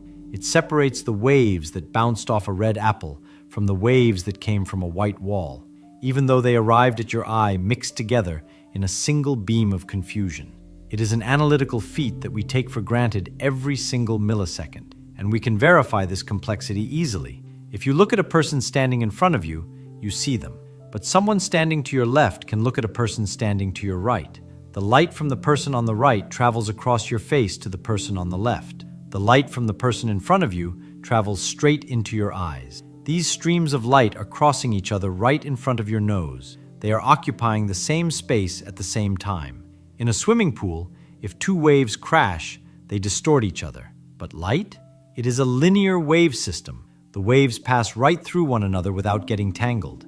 It is a complete network of traffic, billions of information highways crossing in a single point of space, and yet they do not crash. People like to think of light as little arrows shooting through the air. You picture a ray of light leaving a bulb and hitting a book. That is a comforting mental image, but it is a lie. It is not arrows, it is a field. Think of it like a universal jelly filling the room. When a light turns on, it shakes the jelly. We call this the electromagnetic field. The arrows you imagine are just the direction the energy is traveling, but the reality is just a shaking, oscillating quantity at a specific point in space. It goes up and down, up and down. And this shaking is so elaborate, so layered with information from every object it touched, that the result is an influence that allows you to perceive a distinct reality while completely ignoring the light that is crossing your path to reach someone else. But here is where our arrogance as humans gets in the way. We think we see the world. We don't. We see a tiny, pathetic sliver of it. Going back to our swimming pool analogy, imagine that the water has all kinds of waves. Some are big, crashing waves from a cannonball dive. Some are tiny, high-frequency ripples from a raindrop. Now imagine our genius insect in the corner is picky. It decides it is only going to pay attention to waves that are exactly 2 inches apart. If a wave is 3 inches long, invisible. If it's 1 inch, doesn't exist. Your eye is that picky insect. The electromagnetic field is shaking with waves of all different sizes, but your retina is tuned, biologically, to accept only a very specific range of vibrations. We call this visible light. The waves we can see are roughly between 40 and 70 millionths of an inch long. That is it. That is your entire window on the universe. If the waves are a little bit shorter, we call them ultraviolet, and you are blind to them. If they are a little bit longer, we call them infrared, and you are blind to them too. But just because you can't see them doesn't mean they aren't there. They are crashing into you right now. Let's talk about those slower swashes. The waves that are just a little too long for your eye to focus. We have another name for this, heat. When you stand next to a campfire, you feel warmth on your skin. That sensation is your body detecting electromagnetic waves that are physically identical to light, just with a slightly longer distance between the crests. You feel the light rather than see it. But other creatures aren't so limited. Take the pit viper. This snake hunts in the desert at night. It has a specialized organ, a pit, that is sensitive to these longer waves. To a pit viper, a mouse running across the sand isn't just a warm object. It is a glowing beacon of infrared light. The mouse is radiating waves by virtue of its body heat. The snake sees the heat. We are blind to it, stumbling around in the dark, while the viper is watching a light show. But let's go even longer. Stretch those waves out further. Make them huge. These waves are still rushing through the room. They are passing through your body, through the walls, through the earth itself. We call them radio waves. And here is the thing that should keep you up at night. This room is currently full of music. It is full of voices. It is full of data. Right now, occupying the same space as the light you are using to read this, there is a broadcast from a radio station in Moscow. There is a signal from a GPS satellite. There is a song being broadcast from Peru. There is radar from an airplane looking for the ground. It is all there. It is all shaking the electromagnetic field in the room. The voice of a singer in London is physically present in the space between your eyes and this screen, vibrating the electrons in the air. You just don't have the machinery to notice it. Your eyes are tuned to the light channel, not the radio channel. But the physics is identical. It is exactly the same stuff. It is just a matter of timing. The wiggling of the field is slower for radio than it is for blue light. That is the only difference. If you don't believe that reality is this crowded, you can prove it with a piece of wire and a cheap box of electronics. We call it a radio receiver. The wire is just a metal stick. The electrons inside that wire are being pushed back and forth by the electric field in the room. They are swashing around like water in a bathtub, but they are swashing at all different speeds at once. The Moscow speed, the top 40 speed, the air traffic control speed. When you turn the knob on the radio, you aren't finding the signal. You are building a filter. You are telling the box, ignore everything except the electrons that are wiggling exactly 1 million times per second. And suddenly, out of the static, you hear a voice. The voice didn't just arrive, it was screaming in your ear the whole time. You just needed the right tool to translate the wiggle into sound. That is why the rainbow happened. Not because of a tank in mud, but because blue light is slightly better at bullying the electrons in the glass than red light is. This is the beauty of looking deeper. When you stop accepting the high school simplified version, you find connections you never knew existed. Who would have thought that the colors of a rainbow are directly determined by the mechanics of a driven spring? But this model creates a new problem. If light is just shaking electrons, and those electrons are re-radiating light, doesn't that take energy? Why is the glass transparent at all? Why doesn't the light just get absorbed and die? And what happens if you push the electron exactly at its resonant frequency? Does the glass explode? We've destroyed the tank, but now we have to rebuild the universe. And to do that, we need to talk about what happens when the math goes to infinity. If you thought this was weird, just wait until we talk about the imaginary numbers. We left off with a terrifying thought. If the blue light is closer to the electron's natural resonant frequency, it makes the electron wiggle harder. But what happens if you hit the resonant frequency exactly? If you tune your light to be perfectly in sync with that spring? According to the simplified equation we just built, the denominator becomes 0. And any math student knows that dividing by 0 is the universe's way of saying system crash. The equation predicts the amplitude of the wiggle would go to infinity. The electron would vibrate with infinite energy, presumably ripping a hole in space-time or at least shattering your window. Obviously, that doesn't happen. You don't see windows exploding just because a specific shade of UV light hit them. So, what did we miss? We missed reality. Our model of the electron on a spring was too perfect. It was frictionless. In the real world, you never get a free ride. When an electron wiggles, it is radiating energy 3. That secondary wave it creates, that costs energy. The electron is paying a tax to the universe every time it moves. In physics, we call this damping or a drag force. It's exactly like trying to run through water. The faster you try to go, the harder the water pushes back. When we add this drag term to our equation, it saves us from the infinity disaster. It puts a cap on how much the electron can wiggle, even at perfect resonance. But this drag does something else. It explains opacity. It explains why light doesn't go through a brick wall. If the drag is high, the energy from the light wave is chewed up by the electrons and turned into heat, rather than being passed along as a transparent wave. So, the very thing that stops the universe from crashing is also the reason you can't see through your own eyelids. The faster-than-light scandal. Now that we've fixed the model, we have to address the elephant in the room, or rather, the cheetah in the room. A lot of you have asked a very dangerous question. Can the index of refraction be less than 1?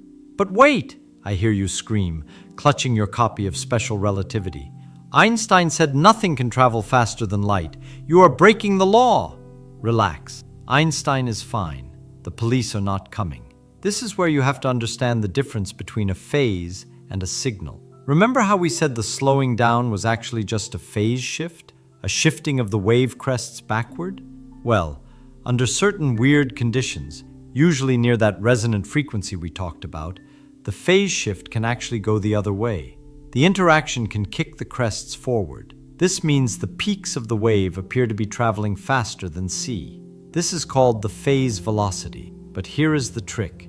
A continuous sine wave conveys zero information. It's just a monotonous hum. Beep, beep, beep, forever. So Newton proved that the invisible rubber band holding the moon is the same one that smacks apples onto your head. Genius. But this created a problem. A big, wet, sloshing problem called the ocean. Everyone knows the moon causes the tides. It pulls the water. Simple, right? Wrong. If the moon simply pulled the water toward it, you would expect one high tide a day, when the moon is directly overhead, pulling the water up into a big bump. But that is not what happened. If you go to the beach, you know there are two high tides a day. There is a bump of water on the side facing the moon, but there is also a mysterious, rebellious bump of water on the exact opposite side of the earth, facing away from the moon. For a long time, this drove people crazy. One school of thought said, the moon pulls the water. Another school of thought said, no, the moon pulls the earth away from the water. They were fighting over who was right. Newton came along and said, you are both right, and you are both missing the point. The secret isn't just pull, it is difference. Gravity gets weaker with distance. We just learned that with the inverse square law. Here is what is actually happening. Imagine the earth is three separate pieces. The water on the side facing the moon, the solid earth in the middle, and the water on the far side. The moon's gravity pulls the hardest on the water that is close to it, so that water gets ripped away from the earth a little bit. That's your first high tide. The solid earth is further away, so the moon pulls it with medium strength. But the water on the far side? It is the furthest away, so the moon's pull is the weakest there. The result? The moon pulls the earth away from the backwater. It stretches the whole planet into a football shape. The water bulges out on both sides, not because the moon is lifting it, but because the gravitational field is tearing the planet slightly apart. But wait, it gets weirder. We have this arrogant idea that the earth is a giant, immovable rock, and the moon is a little pebble running circles around us. We think we are the center of the dance. We aren't. The moon is heavy. It is big enough to throw its weight around. The force of the moon on the earth is balanced, sure, but how? By the earth doing its own little circle. The earth is actually spinning around a point that isn't its center. Imagine a heavy father holding hands with his small child and spinning in a circle. The child flies through the air, but the father doesn't just stand like a statue. He leans back. He wobbles. He makes a small circle with his feet to counter the weight of the child. That is the earth. We are wobbling in a circle to balance the moon. We are throwing our weight around. This creates a centrifugal force that helps throw that water off the far side, adding to the tide. So the reason you can surf twice a day is because the earth is doing a clumsy waltz with a giant rock in space. This gravitational pulling and spinning explains everything about the shape of our world. Why is the earth round? Because gravity pulls everything in toward the center. Why isn't it perfectly round? Because it is spinning, and the centrifugal force throws the middle out a little bit, like pizza dough when you toss it. It balances out. Everything, the sun, the moon, the planets, they are all fighting this battle between the crush of gravity and the fling of the spin. Now, once Newton handed us these laws, scientists went on a power trip. They started measuring everything to see if Newton was as smart as he thought he was. They wanted to break the laws. The best place to test this was Jupiter. Jupiter is like a mini solar system. It has moons whizzing around it like clockwork. Literally, like clockwork. You could predict exactly when a moon would disappear behind the planet and when it would pop out the other side. It was the perfect cosmic watch. So, astronomers started timing it. They watched Jupiter's moons for years. They expected perfection. If Newton was right, the schedule should be flawless. But it wasn't. They found something disturbing. Sometimes the moons were ahead of schedule. Sometimes they were behind. And not just by a second.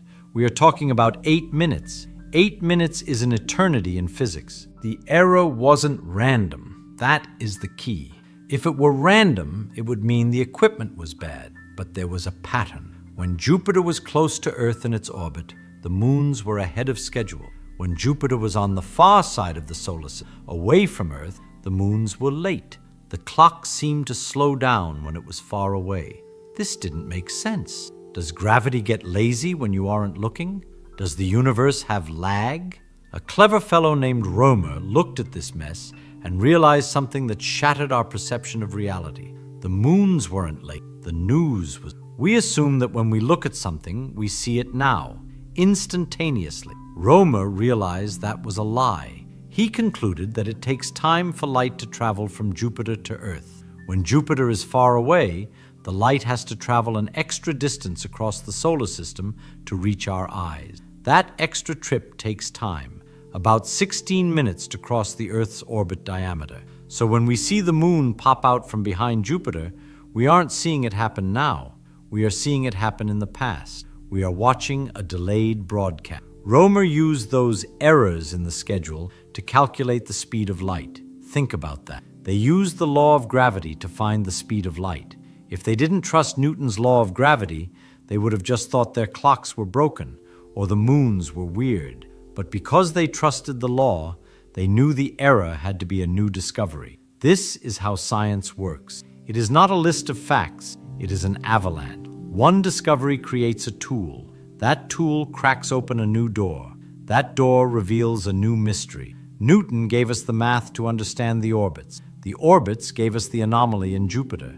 The anomaly gave us the speed of light. The speed of light eventually gave us Einstein and the theory of relativity. It is a continuous, crashing process that has been running for 400 years. We are still in that avalanche. We are still falling forward, faster and faster. The universe is full of these invisible waves, these bending forces, these delayed signals from the past. It is chaotic, it is messy, and it is beautiful. You don't need a PhD to appreciate it. You just need to stop assuming the world is simple. It isn't. It is an intricate puzzle waiting for you to notice the pieces that don't fit. So next time you look at the moon, or the tide, or a light bulb, remember, you are watching a cosmic machine at work. If you want to keep peeling back the layers of this reality, you know what to do. Smash that like button, subscribe for more brain-breaking science, and let me know in the comments, what fact about the universe do you suspect is completely wrong? Let's argue about it. Successful people think differently because they're not worried about other people's judgment. While the world criticizes, they create. While most people are busy protecting their reputation, they're too busy searching for the truth. And here's the key. Thinking differently is not an aesthetic choice. It's an intellectual survival skill. If you think like everyone else, you'll end up with the same results as everyone else. And the average is harsh. Uninspiring jobs, lives with no purpose, routines where people wake up, work, complain, and go to sleep. Nothing more. Is that really living? Or is it just surviving? Pay close attention now, because this may change the course of your life. Think differently, or die average. Stop believing what everyone else believes. Stop repeating what everyone else says.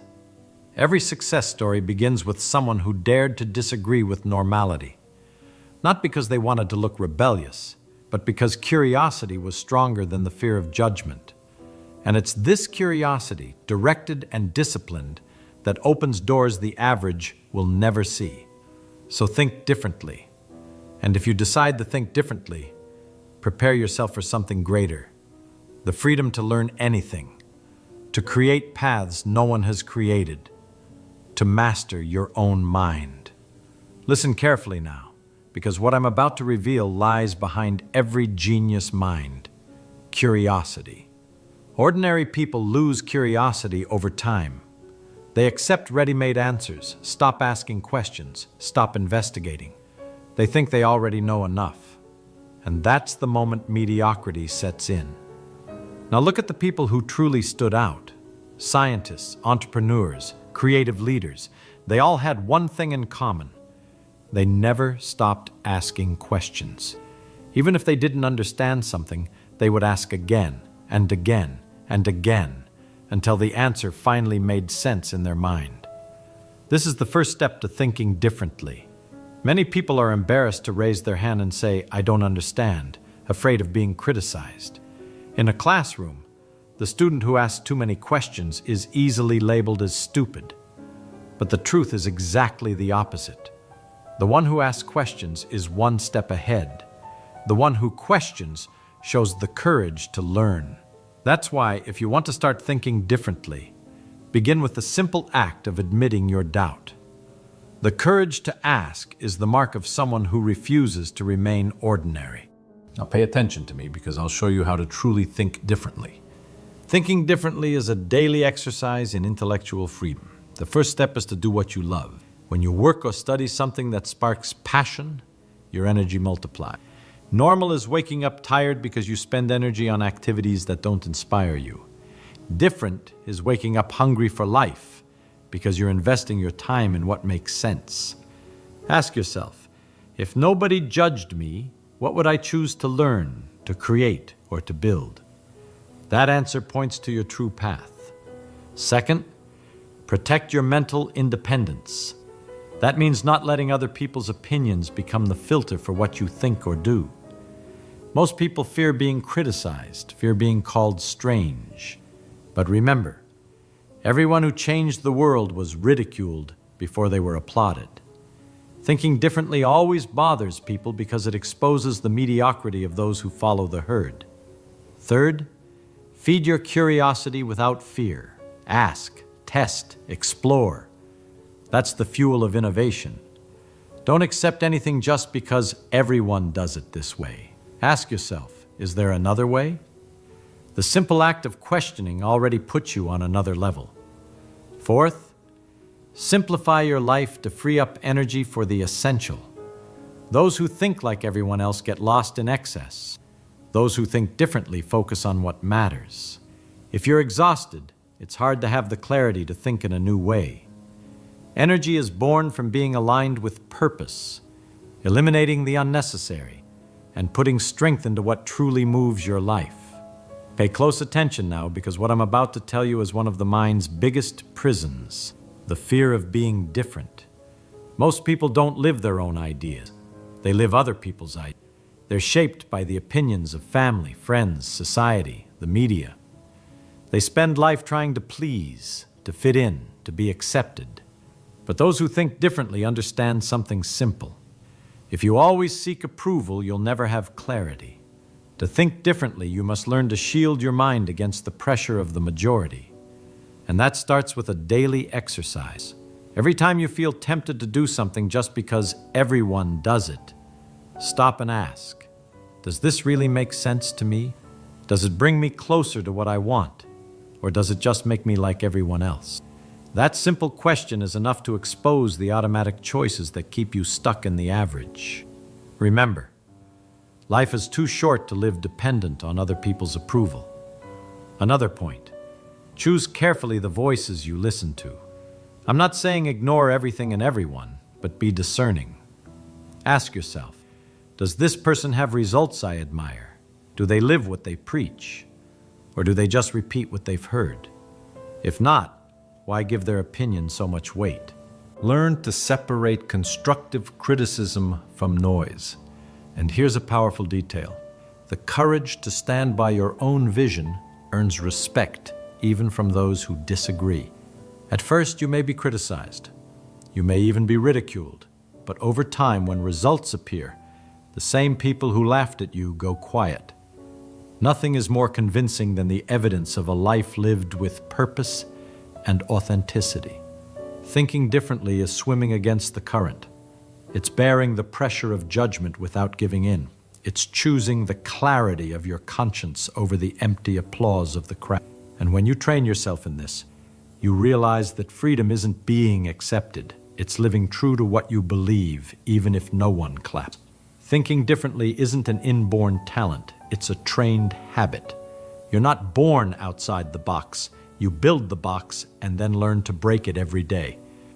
That takes discipline, and discipline is born from rituals. If you want to stand out, you need to turn curiosity and mental independence into concrete actions that shape how you think.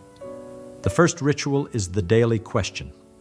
Pick any situation in your life and ask, why is this done this way? Don't accept the first answer. Go deeper. Who said it has to be like this? Is there a better, simpler, faster way to do it?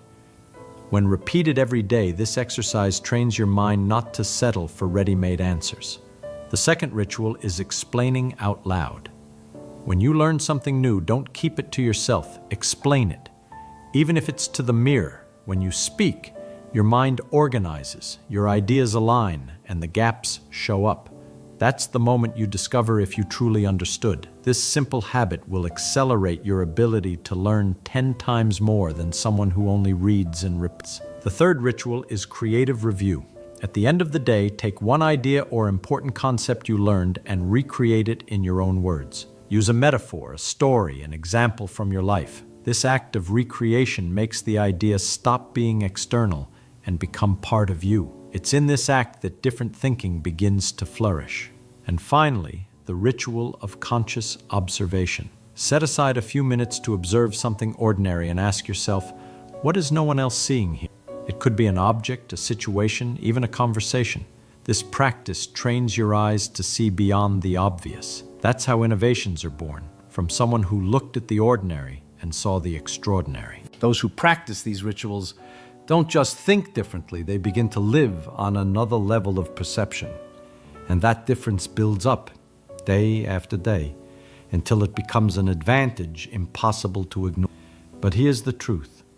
The path of those who think differently is never easy. They are misunderstood, judged, often humiliated. The crowd cannot stand those who break the pattern because independent thinking exposes the mediocrity of those who prefer to follow the herd. It's easier to call someone crazy than to admit they might have seen something you didn't. But listen, every great person you admire went through this. Galileo was condemned for seeing beyond what the church accepted. Bruce Lee was ridiculed for mixing styles and creating his own philosophy. All of them were seen as too different until the world had to bow to the evidence of what they built. And here's the secret few have the courage to accept. Thinking differently is expensive in the beginning, but it pays dividends forever. The rejection you feel today is the same energy that will fuel your victory tomorrow. This is the path of those who refuse to die average. They choose truth over acceptance, curiosity over indifference, courage over fear. And with that, they build something that lasts, something that inspires, something that cannot be erased. So I tell you, if you want to think differently, be prepared to be misunderstood, be ready to be criticized, but also be certain that in the end you will be remembered. Because no one remembers the crowd that merely repeated. History remembers the names of those who dared to be unique. Think differently, protect your flame, and never bow to mediocrity. Because in the end, you either have the courage to live as an exception, or you accept dying as just another in the average. Now it's on you. I want you to prove to yourself that you've chosen to think differently. Write in the comments, I will never accept dying being influenced. This phrase is more than words. It's a pact with your mind, a declaration that you will not bow to mediocrity. And if you enjoyed this lesson, leave your like.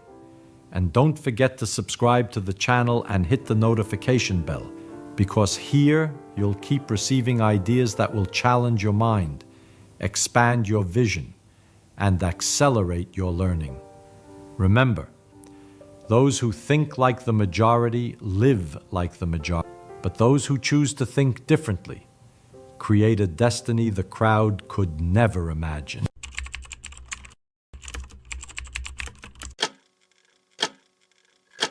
Every time you seek approval, your worth becomes a hostage to someone else's opinion. And the strange thing is, the more you try to please the world, the more the world ignores you. Life begins to lose its brightness when you live to be seen instead of living to understand. Now imagine just for a moment that all the energy you spend trying to be accepted was redirected into learning, into exploring, into understanding how things truly work. Imagine the power that would have. You'd start to see the hidden beauty in simple things, in sound, in light, in ideas, in people. Because true genius isn't born from the desire to be admired, but from curiosity, that pure restlessness that makes you want to discover why things are the way they are. And when you dive into that curiosity, life starts to flow in a way that no ambition can ever reproduce. The truth is, the pursuit of recognition is a trap disguised as motivation. It pushes you to run faster, to work harder, to achieve more. yet it never lets you rest. It's a bottomless pit, and you know what's at the bottom of that pit? Nothing but emptiness. The emptiness of someone who lived to be remembered instead of living to understand. So listen closely. Living for the love of understanding is the only path that truly sets you free, because the pleasure of discovering is the reward itself, and the one who learns for the joy of learning never needs applause. Pay attention to me now, because what I'm about to tell you might completely change the way you see life. You've spent far too long trying to be recognized, trying to prove something to others, and without realizing it, you became a prisoner of that need. But let me tell you this, most of the people who seem to be winning are actually losing silently. They collect titles, possessions, praise, yet they lose something invisible, their inner freedom. They live like actors on a stage, playing a role the world wrote for them. But you know the problem? When the curtain falls, there's only silence. And in that silence, the question no one wants to face appears. Why am I doing all this? If your reason is to be recognized, you'll never rest. Because recognition is volatile. It shifts with people's moods, with trends, with the tides. One day they applaud you, the next they forget you. And if your worth depends on that, you're doomed to rise and fall with the world around you. But when you do something for the simple joy of understanding, something inside you changes. Suddenly time moves differently. You stop chasing, and you start being guided by something deeper. Curiosity. Curiosity is the engine of life. It turns boredom into discovery, pain into learning, chaos into meaning. When you follow that energy, you no longer need recognition, because the pursuit itself becomes fulfilling. It's the joy of understanding what lies behind things, of seeing how everything connects. That is true power. When you learn for the love of comprehension, the entire world opens before you. You stop being an actor, and you become the author. And for the first time, life starts to make sense. But to reach that point, you must do something few ever dare. Stop trying to be someone, and start trying to understand something. The difference seems small, but it's enormous. The first path enslaves you. The second one sets you free. Pay attention to me now, because I want to take you to a place where very few have the courage to look. People think freedom means being able to do whatever they want, but that's just the reflection of modern ignorance. True freedom is being able to think whatever you want, to doubt what you've been taught, and to allow yourself not to know. A mind that seeks recognition is enslaved by certainty. A mind that seeks understanding is free to explore. Do you want to know what truly destroys genius? The need to appear intelligent. The person who tries to look smart for others will never be truly intelligent, because they're focused on displaying, not discovering. Genius is born the moment you abandon the desire to be special and embrace the joy of uncovering the obvious. Think about it. Everything you know was once obvious to someone who had the courage to look closely. The difference between the mediocre and the brilliant doesn't lie in talent. It lies in genuine curiosity. The mediocre wants to be right. The brilliant wants to learn, even if it means stripping away their own vanity. And here's the irony.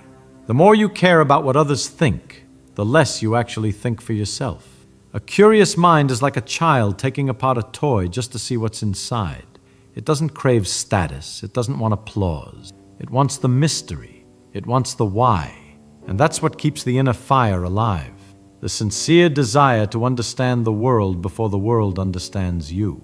Life becomes light when you realize you don't need to impress anyone. You begin to do things for the simple pleasure of seeing what happens. And strangely enough, that's when everything starts to work. When you stop chasing results, the results begin to chase you. Because the universe responds to genuine curiosity, not to empty ambition. The secret isn't to be recognized, it's to be so deeply immersed in the process that recognition becomes irrelevant. The reward lies in the very act of understanding. And those who live that way exist in a state of freedom that money and status could never buy. Now imagine something uncomfortable yet necessary. What if most of human suffering didn't come from lack, but from excess? The excess of wanting, proving, showing. The world taught you that ambition is a virtue, but forgot to warn you that blind ambition is poison. You run, you exhaust yourself, you achieve, and when you finally arrive where you always wanted to be, you realize there's no one there, not even you. People confuse purpose with performance. They crave meaning, yet spend their days trying to win a race they never chose to run.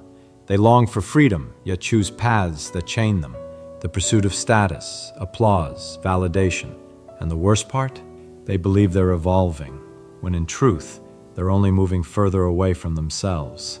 Let me tell you something few have the courage to face. Success without understanding is just another form of failure. Because if you don't understand what you're doing, success becomes an accident. And accidents don't set you free. They enslave you. When you act only for the result becomes your master. But when you act for the love of understanding, you are in control, and life begins to flow again. There is no purer pleasure than the pleasure of truly understanding. When you truly understand, there's no need to compete. There's no envy, no rush, no comparison. There's only a curious silence. That rare moment when everything makes sense for just a few seconds, and you feel part of something far greater than ambition itself. The problem is most people want to understand the world, but they don't want to understand themselves. They crave answers, but can't stand questions. And that's why they live tired, anxious, and empty.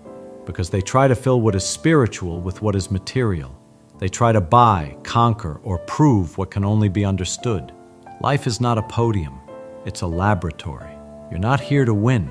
You're here to discover. And when you understand that, you realize the whole game changes. It stops being a competition and becomes an investigation. Every mistake becomes a clue. Every failure, a new hypothesis. And that's how you begin to free yourself. Not by winning, but by understanding. When a human being finally lets go of the need for recognition, something extraordinary happens. They are reborn. The mind becomes light. The heart becomes quiet. And for the first time, they begin to taste real freedom. Suddenly, fear disappears. The fear of failing, of being judged, of not being enough. Because now, none of that matters. You no longer live to prove. You live to experience. And in that moment, life starts to align with who you truly are. Opportunities appear. Ideas flow. The right people come closer. Because you stopped being a copy begging for acceptance and become an authentic source of energy and creation. Authenticity has a power the modern world has forgotten. When you are real, the entire universe seems to recognize you in a way applause never could. Life begins to conspire in your favor, because at last you're playing the right game, the game of growing from within. And everything that once seemed difficult begins to happen naturally. Because when your focus shifts from appearing to understanding, you connect to the natural flow of things. You don't force, you simply are. Do you want to know what true peace feels like?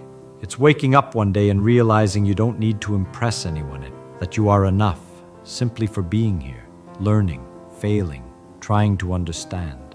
And from that moment on, every gesture, every word, every small discovery starts to have meaning. You begin to see beauty where you once saw routine. You begin to see purpose where you once saw haste. Lightness is born when vanity dies. And the pleasure of discovery becomes greater than any achievement. Life flows, not because you control it, but because you understand it. And once you understand, you no longer need to run. You realize that what truly matters is not what others think of you, but what the universe reveals when you finally choose to listen. Now write this in the comments. With conviction, I choose the freedom of understanding. This phrase will begin to reprogram your subconscious, reminding your mind every day of what truly matters. From today on, make yourself a promise. Live for the love of understanding, not for ambition. Stop chasing recognition and start seeking meaning. That is the key that changes everything. If this message touched you, like the video, subscribe to the channel, and turn on the bell because what's coming next will expand your mind even more. And remember, to understand is to be free, and the one who becomes free inspires the world without needing to say a single word. You know, people often ask me how I manage to understand so many different things. Physics, mathematics, biology, even safe cracking and bongo drums. They assume there must be some kind of trick to it, some natural talent I was born with. But that's not really true. The truth is much simpler, and perhaps more useful. I learned how to learn. And once you know how to learn, everything becomes possible. Let me tell you about something that happened when I was working at Los Alamos during the war. We had all these brilliant people, some of the greatest minds in physics, and we were all working on this enormous problem. One day, I was sitting in the cafeteria with some colleagues, and they were discussing a particular aspect of neutron diffusion. The conversation was full of complex equations and technical terms, and I noticed that while everyone was nodding along, I had this uncomfortable feeling that I didn't really understand what we were talking about. Not deeply, anyway. Now, I could have just stayed quiet and pretended to understand. That's what most people do. But I had learned something important years before, something my father taught me when I was just a boy. He taught me that knowing the name of something is not the same as knowing something, and that distinction changed everything for me. My father used to take me on walks in the Catskill Mountains. He wasn't a scientist, he was in the uniform business, but he had this wonderful way of looking at the world. We'd see a bird, and he'd say, "You see that bird? In German, it's called a Fehlstorch. In Chinese, they call it a Chungling. In Japanese, a Katakataka. You can know all those names in every language in the world, but when you're done, you'll know absolutely nothing about the bird. You'll only know about people in different places and what they call a bird." Now, he'd say, "That bird is a brown-throated thrush, and it's singing because it's defending its territory or attracting a mate. When it moves like that, it's looking for insects. That's beginning to know something." This lesson stuck with me, really stuck, because I realized that most of what we call knowledge is actually just familiarity with labels. We mistake the map for the territory. We think because we can name something, we understand it. But understanding is something else entirely. So back to that cafeteria at Los Alamos. When I felt that uncomfortable sensation of not really understanding, I did what I always do. I went back to my room, took out some paper, and I started to work through the problem myself. Not by memorizing what the others had said, but by trying to explain it to myself from scratch, as if I were teaching it to someone who knew nothing about physics. I wrote, "Okay, what is neutron diffusion really about? What's actually happening?" And then I tried to explain it in the simplest possible terms. Not using the fancy equations first, those would come later, but using plain language. I imagined I was explaining it to someone like my father, someone intelligent but without technical training. And here's what happened. I got stuck. I couldn't explain it simply because I didn't understand it well enough. There were gaps in my knowledge that I had been papering over with technical jargon. So I went back to the basic principles. I looked at what I did understand solidly, and I built up from there, piece by piece, always checking. Can I explain this simply? Does this make sense? When I finally could explain it in simple terms, something magical happened. I understood it better than I had before, much better. And more than that, I could see connections to other things I knew. I could see where the equations came from, what they really meant, why they had to be that way and not some other way. This became my method. Whenever I needed to learn something, anything, I would follow this same process. I'd take a blank piece of paper and I'd write at the top, "What is?" And then whatever concept I was trying to understand. Then I'd try to explain it as if I were teaching it to someone bright but completely unfamiliar with the subject. The key is that you can't fool yourself when you do this. You can fool yourself in a lot of ways. You can memorize equations. You can learn to manipulate symbols. You can even get the right answers on tests. But when you try to explain something in plain language, the truth comes out. If you can't explain it simply, you don't really understand it. And let me be clear about what I mean by simply. I don't mean dumbing it down or being imprecise. I mean stripping away the unnecessary complexity, the jargon that we use to hide our lack of understanding. Einstein once said something about this, that you should be able to explain your theory to a barmaid. People laughed at that, but he was right. If you truly understand something, you can explain it in everyday language. The complexity should be in the idea itself, not in the words you use to describe it. I remember when I was trying to understand quantum electrodynamics after the war. This was a field in crisis. The theory made ridiculous predictions, infinities everywhere. People were stuck. I was stuck too, at first. I knew the mathematical machinery, sure, but I didn't really understand what was happening physically. So I started over. I got a notebook and I began to explain it to myself from the beginning. An electron moves from point A to point B. What really happens?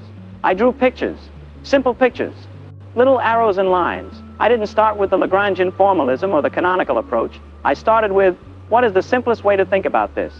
And you know what I discovered? All that fancy machinery that everyone was using, it was obscuring something much simpler underneath. By forcing myself to explain it simply, by using these little pictures I drew, I found a different way to do the calculations, a way that made sense to me physically. Those simple pictures eventually became what people call Feynman diagrams, and they helped solve some of the problems that had everyone confused. But here's what I want you to understand. The diagrams weren't the point. The point was the process of simplification, of explanation, of getting down to what's really happening. The diagrams were just a tool that came out of trying to understand clearly. Now, you might think this approach would be slow. And in one sense it is. It takes longer to really understand something this way than to just memorize formulas or to accept what authorities tell you. But in another sense, it's much faster. Because when you truly understand something, when you can explain it simply and clearly, you never forget it. It becomes part of how you think, and you can use it to understand new things. Because you're not just carrying around a bag of disconnected facts and formulas. You're carrying around principles that you understand deeply. I saw this when I taught at Caltech. Students would come to my office hours, frustrated because they couldn't solve a problem. They'd show me pages of equations they'd written. Look, they'd say, I know the formula, I know what I'm supposed to do, but I can't get the answer. And I'd ask them, what's the problem about? Physically, what's happening? Often, they couldn't tell me. They could write down the equation for conservation of energy, but they couldn't explain what energy conservation actually means. They could manipulate the symbols, but they didn't understand what the symbols represented. So I'd say, forget the equations for a moment. Tell me in words what's happening in this problem, and we'd talk through it. A ball is rolling down a hill. What does that mean? It means it's losing potential energy. Where does that energy go? Into kinetic energy, into movement. How much? Well, it depends on the height of the hill and the mass of the ball. Once they understood it that way, the equations weren't mysterious anymore. The equations were just a precise way of writing down what they already understood. They became tools instead of obstacles. This is what I mean by learning. Not memorization, not symbol manipulation. Understanding. There's another part to this, though, something equally important. When you explain something to yourself this way, you discover what you don't know. You find the boundaries of your understanding, and that's incredibly valuable. Most people avoid these boundaries. They stay in the safe zone of what they already know, or they pretend the boundaries aren't there. But the boundaries are where all the interesting stuff is. That's where learning happens. That's where the adventure begins. I remember reading about biology later in my life. I was curious about it, but I didn't have the years of background that a professional biologist would have. So I'd read a paper, and I'd come across something like the Krebs cycle, and I'd think, do I really know what that is? So I'd stop and I'd get a piece of paper and I'd try to explain the Krebs cycle to myself. What is it? Why does it happen? What's the purpose? And I'd get stuck on some step. I didn't understand why this molecule becomes that molecule. So I'd look it up. I'd read more carefully. I'd draw it out. And gradually, piece by piece, I'd build up my understanding. The beautiful thing about this method is that it works for anything. Physics, mathematics, biology, history, philosophy, it doesn't matter. The principle is the same. Take an idea and explain it to yourself simply. Find the gaps, fill them in, build from solid ground. And here's something else I discovered. When you learn this way, you often find that the experts don't understand things as well as you thought. You find inconsistencies in their explanations. You find gaps in the standard way of teaching things. And sometimes, not always, but sometimes you find a better way to think about something, a clearer way, because you refuse to accept confusion. I'm not saying this to criticize experts. I'm saying it because it's liberating. You don't have to wait for someone else to explain things perfectly. You don't have to feel inadequate because a textbook confuses you. Sometimes the textbook is just poorly written. Sometimes even the experts are confused. Your job is to understand for yourself in your own way. Of course, you have to be honest with yourself, brutally honest. You can't fake understanding. When you try to explain something and you realize you're just using circular definitions or you're hand-waving over the hard parts, you have to stop and admit, I don't actually get this yet. That's okay. That's good, actually, because now you know what you need to work on. You've turned a vague feeling of confusion into a specific question, and specific questions can be answered. I think one reason many people struggle to learn new things as they get older is not because their minds are less capable, that's mostly nonsense, but because they become less willing to admit confusion. They have identities as knowledgeable people, as experts in their fields, and it's uncomfortable to feel like a beginner again. So they stay on familiar ground. But learning requires that beginner's mind. It requires being willing to say, I don't understand this yet, but I'm going to figure it out. No shame in that, no embarrassment, just curiosity and determination.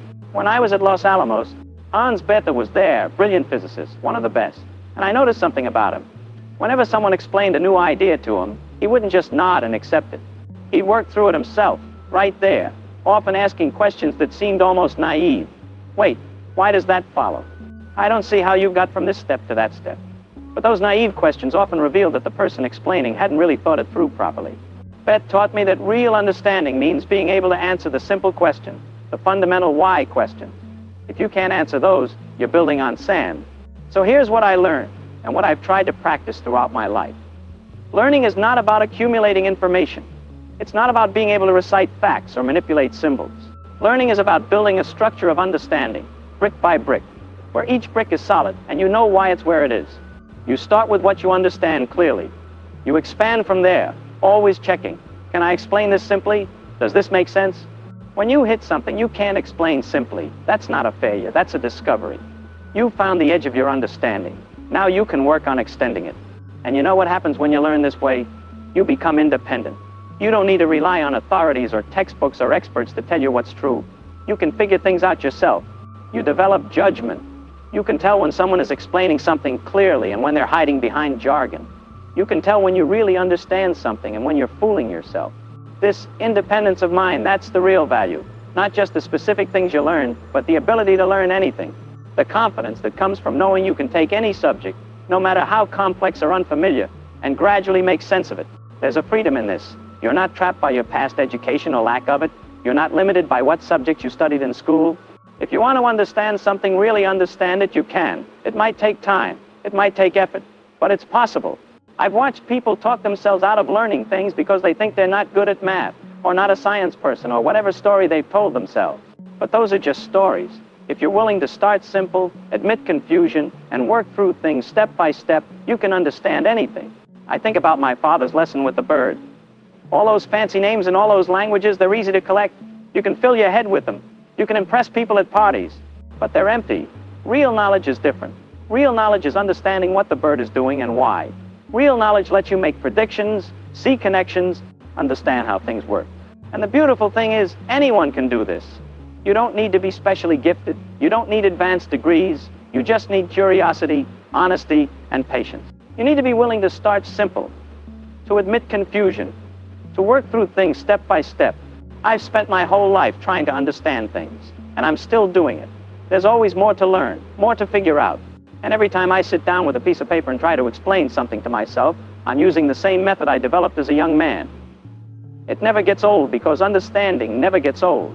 The pleasure of figuring something out, of seeing clearly what was once murky, that never diminishes. So if there's a secret to learning anything fast, it's this. Don't try to go fast, try to go deep. Try to really understand. Explain it simply. Find the gaps, fill them in. Build on solid ground. The speed comes naturally when your foundation is strong. What looks like slow, careful work at the beginning becomes rapid progress later, because you're not constantly backtracking to fix misunderstandings or rememorizing things you never really grasped. And remember, the goal isn't to know more than other people, or to be clever, or to impress anyone. The goal is to see clearly, to understand truly.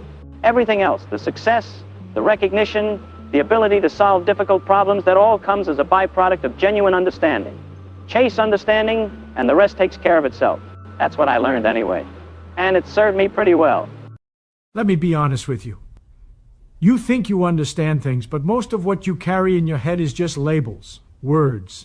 They sound impressive. They shut down questions. They give authority without earning it. But if you strip the language away and nothing meaningful remains, then the understanding was never there. It was decoration, a costume worn by ignorance to look intelligent. Here's the uncomfortable part. Most education systems reward this behavior. You're taught to recognize the right answers, not to wrestle with the problems. You're trained to pass tests, not to challenge assumptions. So you grow up believing that knowing the correct terminology means you know the subject. It doesn't. It just means you've been exposed to it. Real understanding begins where memorization fails. It begins the moment you ask a question that doesn't have a clean answer. It begins when you try to explain an idea in simple terms and realize you can't. That moment of failure is not a sign that you're stupid. It's proof that you're finally touching the edge of what you don't know, and that edge is where thinking actually starts. The mind loves certainty because certainty feels safe. But certainty is often a shortcut, a way to stop investigating. The moment you become emotionally attached to an explanation, you stop testing it. You defend it instead. You look for agreement rather than evidence. And slowly, without noticing, curiosity is replaced by belief. Belief is easy. Understanding is hard. Understanding demands humility. It requires you to accept that your current explanation might be incomplete or wrong or useful only in limited situations. It forces you to separate what you wish were true from what actually survives contact with reality. That process is uncomfortable, which is why so few people commit to it. Instead, they lean on authority. Someone famous said it, a book stated it, a teacher explained it. That may be a starting point, but it is never the finish line. Reality does not recognize credentials. It only responds to accurate descriptions. If two explanations compete, the one that predicts outcomes more reliably wins. Not because it sounds better, not because it's older, not because more people repeat it, but because it works. That's the only standard that matters. And this is where most people quietly fail. They never test their understanding. They never ask what would happen if this were wrong. They never try to break their own ideas. They protect them, they decorate them, they repeat them louder. But ideas don't become stronger through protection. They become stronger through pressure. If you can't explain an idea without hiding behind jargon, you don't own it. If you can't answer basic questions without getting defensive, you don't understand it. And if you can't admit uncertainty, you've already stopped learning. The goal is not to sound intelligent. That's a shallow ambition. The goal is to see more clearly. And clarity often looks simple, even obvious, once you finally reach it.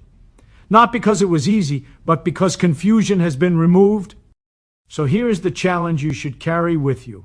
Whenever you learn a new concept, strip the words away and ask what remains. Ask what it explains, what it predicts, what it fails to explain. Ask where it breaks.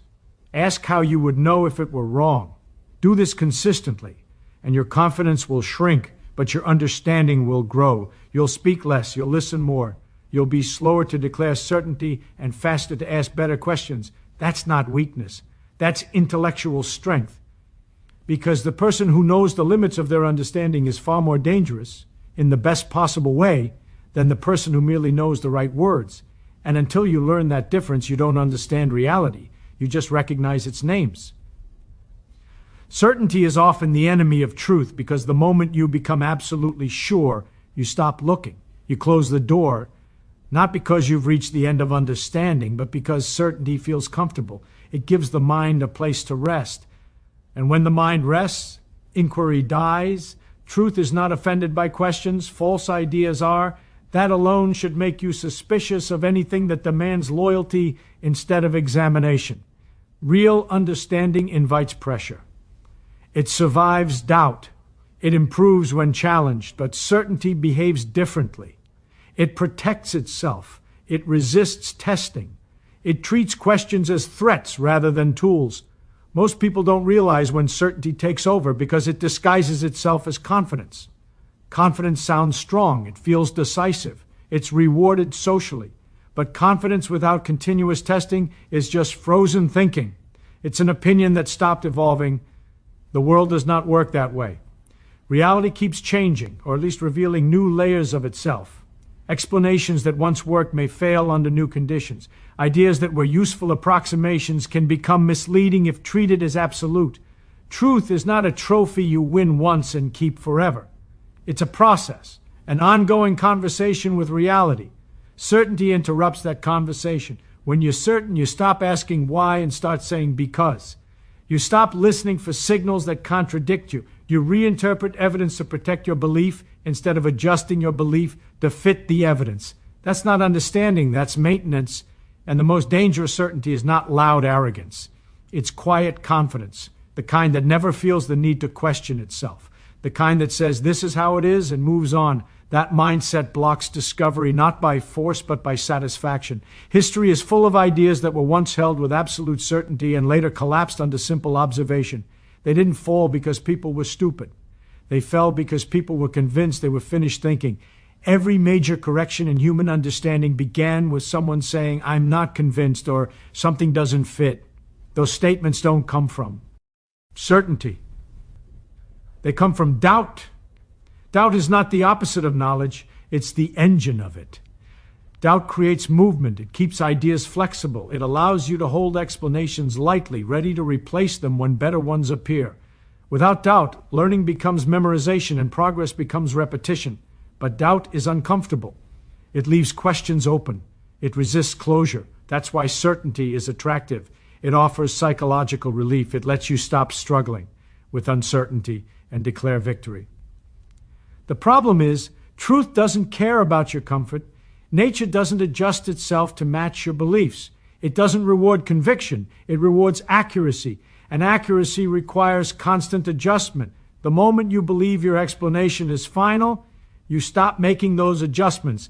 This is why the smartest thinkers are often the least certain, not because they know less, but because they see more. They recognize the gaps. They understand the assumptions hidden inside their explanations.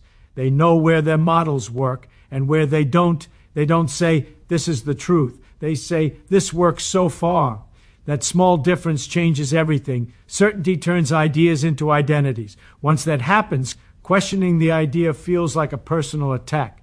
Evidence becomes an enemy. Criticism becomes disrespect. And truth becomes secondary to self-protection. At that point, learning is no longer the goal. Winning arguments has nothing to do with understanding reality.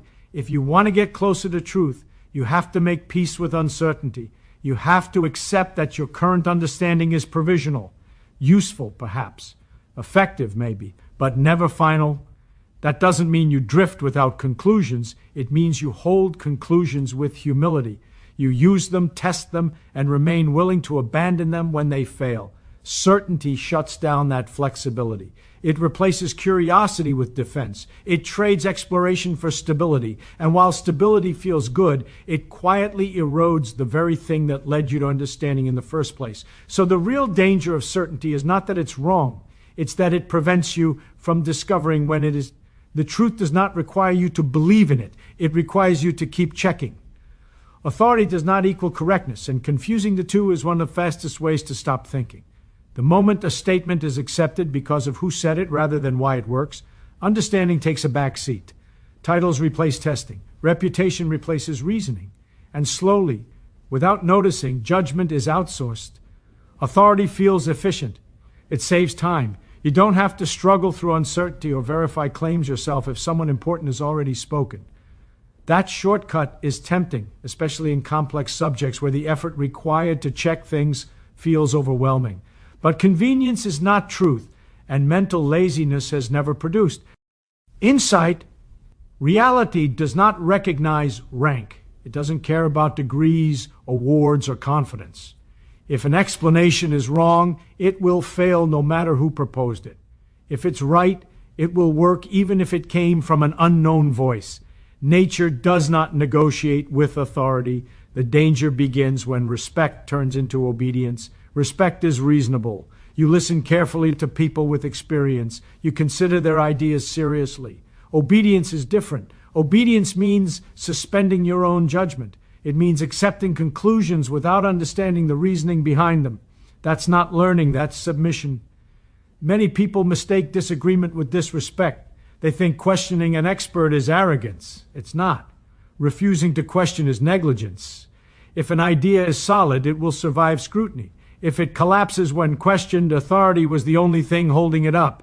History is a record of authoritative certainty being corrected by careful doubt. For long periods, confident experts were wrong, not because they lacked intelligence, but because they trusted established answers more than observed reality. Progress didn't come from louder credentials. It came from people willing to check. Authority tends to protect itself. Once a system of ideas becomes institutionalized, challenges are treated as threats rather than opportunities. Dissenters are dismissed, not evaluated. But truth doesn't advance by consensus. It advances by correction. The most reliable thinkers understand this. They don't ask who said it. First, they ask, how do we know? They care less about pedigree and more about evidence.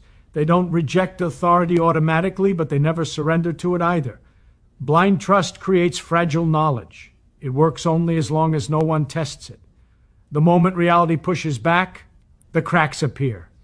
And when that happens, people who relied on authority instead of understanding are left confused, angry, or defensive. Understanding requires ownership. You must be able to trace an idea back to its foundations, see its assumptions, and recognize its limits. If you can't do that, then the idea isn't really yours. You're carrying it for someone else. This is why authority should guide curiosity, not replace it. Experts can point you toward useful questions, proven methods, and past failures, but they cannot think for you. The moment they do, learning stops. there is also a subtle arrogance hidden in blind obedience. It's the belief that someone else has already done all the necessary thinking, so you don't have to. That assumption is not humility, it's avoidance. True humility is acknowledging that no one is infallible, including the most respected voices in the room. It's recognizing that expertise increases reliability, not certainty. Even the best explanations are approximations, waiting to be improved or replaced. Authority becomes dangerous when it is treated as a shield against criticism. When someone says, "Trust me," instead of showing their reasoning, that's a warning sign. Truth does not need protection from questions. If you want to get closer to reality, learn to separate respect from acceptance. Listen carefully. Examine thoroughly. Agree conditionally. Disagree respectfully. And always reserve the right to change your mind. Because the moment you stop questioning authority, you stop participating in the search for truth. You become a spectator in someone else's understanding. And reality will eventually remind you that it never asked who was in charge. Questions are more valuable than answers because answers have an expiration date and questions do not. An answer can feel solid, complete, and satisfying, but that feeling is often an illusion. It gives the mind closure, and closure is where curiosity quietly dies. A good question, on the other hand, refuses to let you rest. It keeps pulling at the loose threads of your understanding. It exposes gaps you didn't know were there. And that discomfort is not a flaw, it's the signal that real thinking has begun. Answers are attractive because they feel like progress. You ask something, you receive a response, and your brain registers completion. But most answers are temporary solutions to deeper problems. They work within a limited context under certain assumptions at a particular level of detail. Treat them as final and they become obstacles. They stop you from noticing when conditions change or when the explanation no longer fits reality. A question does the opposite. It keeps the system open. When you ask a serious question, you are admitting that your current understanding is incomplete. That admission is powerful. It creates space for learning. It allows new information to enter without being filtered through the need to be right. A question doesn't demand loyalty, it demands exploration. Most people are trained to value answers early in life. School rewards correct responses, not interesting questions. Exams measure how well you can reproduce what's already known, not how deeply you can interrogate it. Over time, this trains the mind to chase closure instead of clarity. The habit becomes automatic. Get the answer, move on. But moving on too quickly is how shallow understanding survives. An answer can stop a conversation. A question can open 10 new ones. That's why progress, real progress, comes from questioning what seems obvious. Every major shift in understanding started with someone refusing to accept an answer that everyone else was comfortable with. Not because they wanted to be difficult, but because something didn't sit right. Questions are dangerous to weak ideas. That's precisely why they matter. If an explanation collapses under a simple question, it was never strong to begin with. Strong ideas don't fear questions, they depend on them. Each challenge refines them, sharpens their boundaries, reveals their limits. Without questions, ideas stagnate. They become slogans rather than two. Answers often create the illusion of mastery. You hear an explanation, you can repeat it, and suddenly you feel informed. But repetition is not understanding. Understanding shows itself when you can navigate unfamiliar situations, when you can predict outcomes, when you can recognize where an explanation applies and where it fails. Questions train that ability. Answers alone do not. There is also a deeper reason questions matter more. They keep you honest. An answer can be memorized without being examined. A question forces engagement. It requires you to confront uncertainty directly. It exposes how much of your confidence is borrowed. When you can't answer your own question, you are faced with a choice. Pretend you understand or admit that you don't. That moment separates performance from thinking. Most people choose performance. They collect answers like trophies. They quote them, defend them, build identities around them. And once an answer becomes part of who you are, questioning it feels like self-destruction. At that point, learning stops, not because there is nothing left to learn, but because curiosity has been sacrificed to self-protection. Questions don't let you hide that way. They strip away certainty. They force humility. They remind you that understanding is provisional. that explanations are tools, not truths carved into reality. This doesn't mean answers are useless, they are necessary, but they are not the destination, they are checkpoints, temporary resting places before the next question appears. The mistake is treating them as final. A mind focused on answers asks, what is the correct response? A mind focused on questions asks, what's really going on here? That difference changes everything. When you value questions, you listen differently. You notice inconsistencies, you pay attention to what doesn't fit. You become comfortable saying, I don't know yet, without feeling diminished by it. That comfort is not ignorance, it's intellectual maturity. The most dangerous phrase in thinking is that's settled. Nothing important ever truly is. Reality is too complex, too layered, too subtle for permanent closure. Every explanation is an approximation. Every model leaves something out. Questions keep those limitations visible. Without questions, answers harden into dogma. With questions, answers remain flexible, useful, and alive. So if you want depth, stop chasing closure. Stop collecting conclusions as if they were proof of intelligence. Start cultivating questions that make you uneasy. Questions that challenge what you think you already know. Questions that don't resolve quickly because answers may make you sound informed. But questions are what actually move you closer to understanding. If you can't explain it simply, you don't understand it, and no amount of confidence, credentials, or complex language will change that. Complexity is often mistaken for depth, but more often than not, it's camouflage. It hid.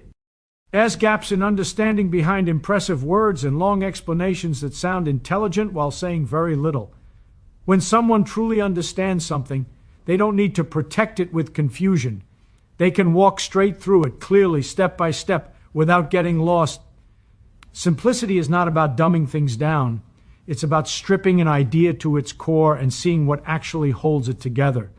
That process is brutally honest. It exposes every weak assumption, every borrowed explanation, every place where you've been pretending to understand instead of actually thinking. That's why people avoid it.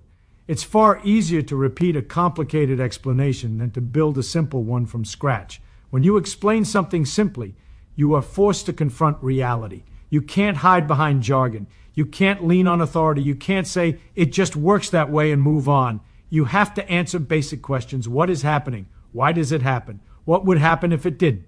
Those questions are unforgiving. They don't care how educated you are. They don't care how many books you've read. They only care whether your explanation actually makes sense. Most people don't fail at understanding because the subject is too hard. They fail because they stop at the first explanation that sounds reasonable. They accept a description instead of building a mental model. They memorize conclusions without understanding the machinery underneath. As long as the explanation feels satisfying, they move on. That satisfaction is the trap. Real understanding feels different. It's quiet. It's precise. It allows you to predict outcomes and recognize when something doesn't fit. And it gives you the ability to explain the idea to someone else without relying on borrowed language. If you can't do that, you don't own the idea, you're renting it. Simple explanations are difficult because they require you to know what matters and what doesn't. They force you to distinguish the essential from the decorative. That takes work. It requires you to rethink the idea multiple times, each time removing unnecessary parts until only the structure remains. That structure is understanding. People often confuse simplicity with incompleteness. They think that a simple explanation must be missing something. Sometimes it is, but often what's missing is not truth, it's clutter. The mind loves clutter because it feels like progress. More details, more terms, more layers. But progress is not measured by how much you can say. It's measured by how clearly you can see. When an explanation is truly understood, it becomes flexible. You can approach it from different angles. You can explain it to different audiences. You can adjust it when new evidence appears. That flexibility comes from simplicity. Complex, fragile explanations break the moment conditions change. Simple ones adapt. There's another uncomfortable reason people avoid simple explanations. Simplicity makes you AC. Countable. If your explanation is clear, it can be tested. It can be challenged. Others can see exactly where it might fail. Complexity offers protection. It creates fog. In fog, mistakes are harder to spot. That's why simple explanations are often resisted, especially in intellectual environments. They threaten status. They remove the mystery that makes some people feel important. If everyone can understand the idea, then expertise has to be earned through accuracy, not presentation. Understanding something simply doesn't mean you ignore its depth. It means you understand the foundation well enough to build on it. Depth without clarity is not depth. It's confusion stacked on top of confusion. Clarity comes first. Complexity, when necessary, comes later. When you hear an explanation that leaves you more confused than when you started, don't assume the subject is too advanced. Consider the possibility that the explanation is bad. A good explanation increases understanding. It doesn't demand patience or faith. It earns trust by making sense. The discipline of simple explanation is a constant test. It forces you to revisit ideas you thought you understood and ask whether you really do.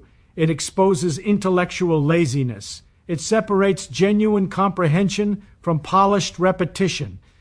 If you want to know whether you understand something, try to explain it without notes, without jargon, and without rushing.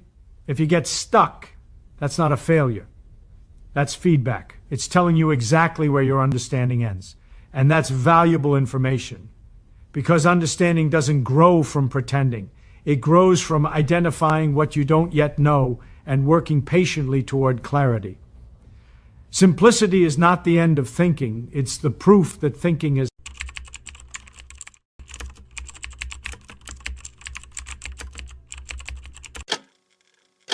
The mind only obeys when it sees that you take action.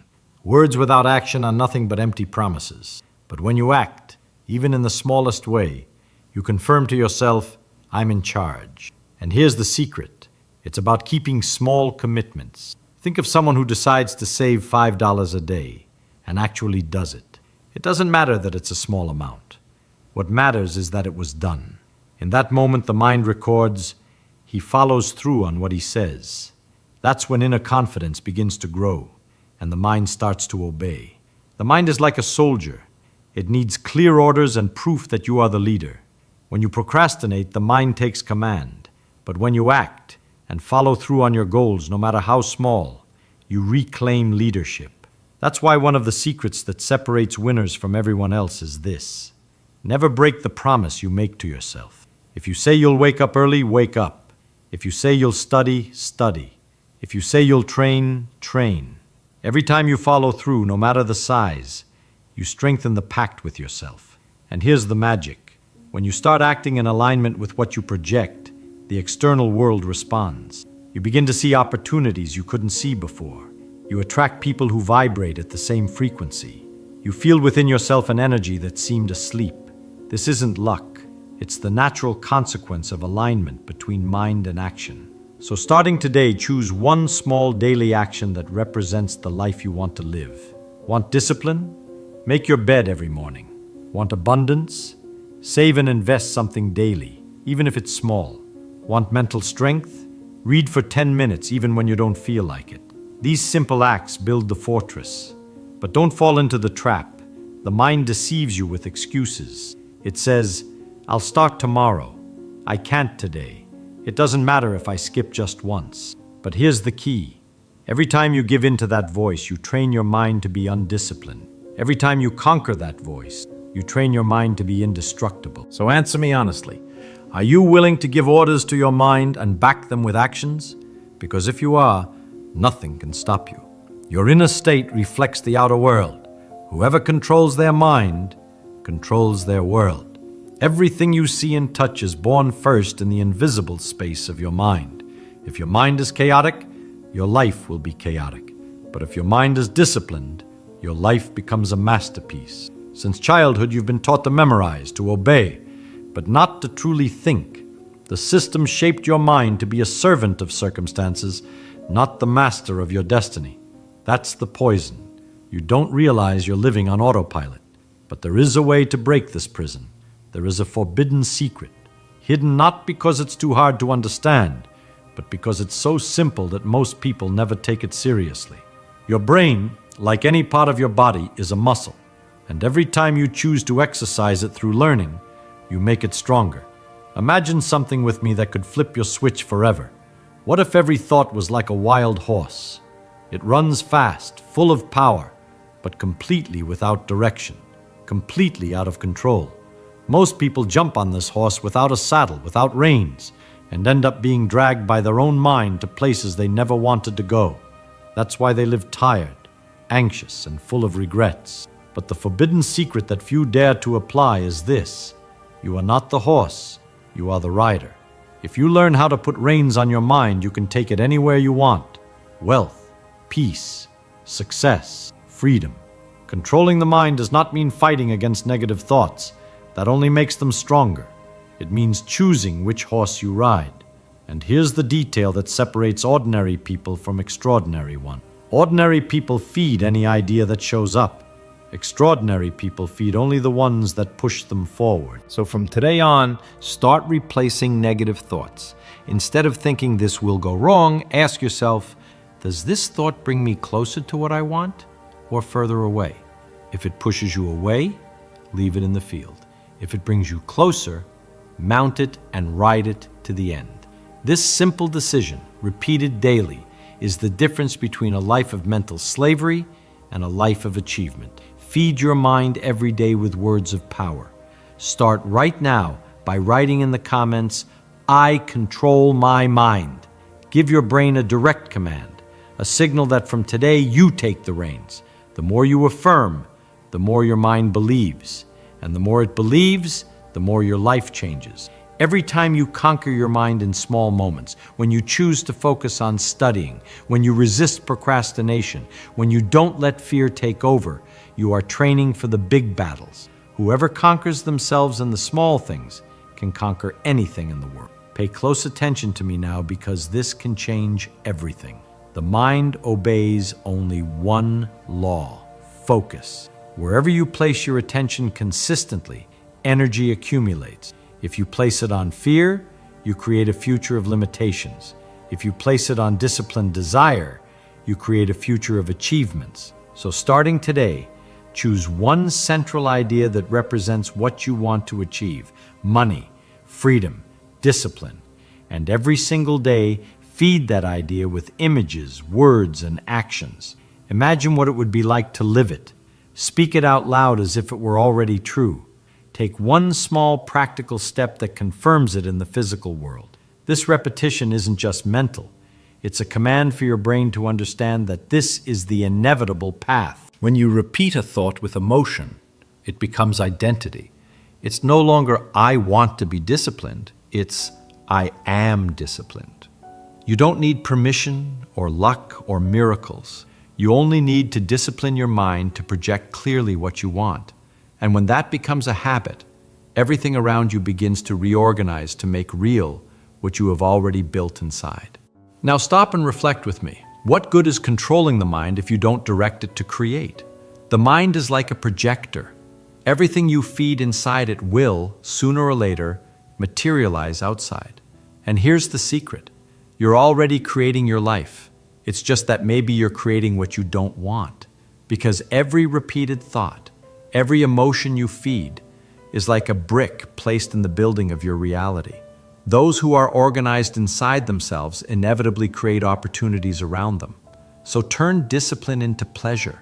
Success, in truth, is the journey itself, not merely its end. Most people view discipline as pain. But the greats, the ones who achieve everything, learn to take pleasure in every small victory over themselves. When they resist temptation, they celebrate. When they hit a tiny goal, they rejoice. They understood that real pleasure isn't in immediate indulgence, but in the power of looking at yourself and saying, "I am in command." Imagine what it would be like to live this way. Every time your mind whispers, "You can't," you smile and answer, "I'll prove you wrong." Every time laziness shows up, you turn it into training. Every time fear tries to paralyze you, you convert it into fuel to move forward. That's the secret game that turns ordinary people into unstoppable forces. And here's something I want you to remember. It's not about eliminating negative thoughts. It's about transforming them into energy to act. Fear can become courage. Anxiety can become focus. Laziness can become strength. It all depends on how you command them. The forbidden secret is not about silencing the mind.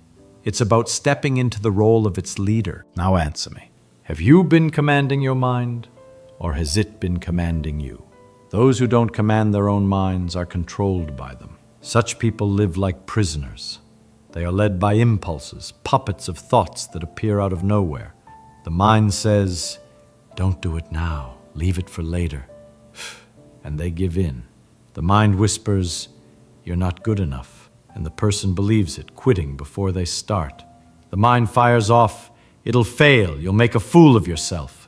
And so grand dreams are buried before they even leave the cradle. Those who are commanded by the mind are in reality commanded by fear. These people live exhausted because their minds never shut up. They chase everything and arrive nowhere.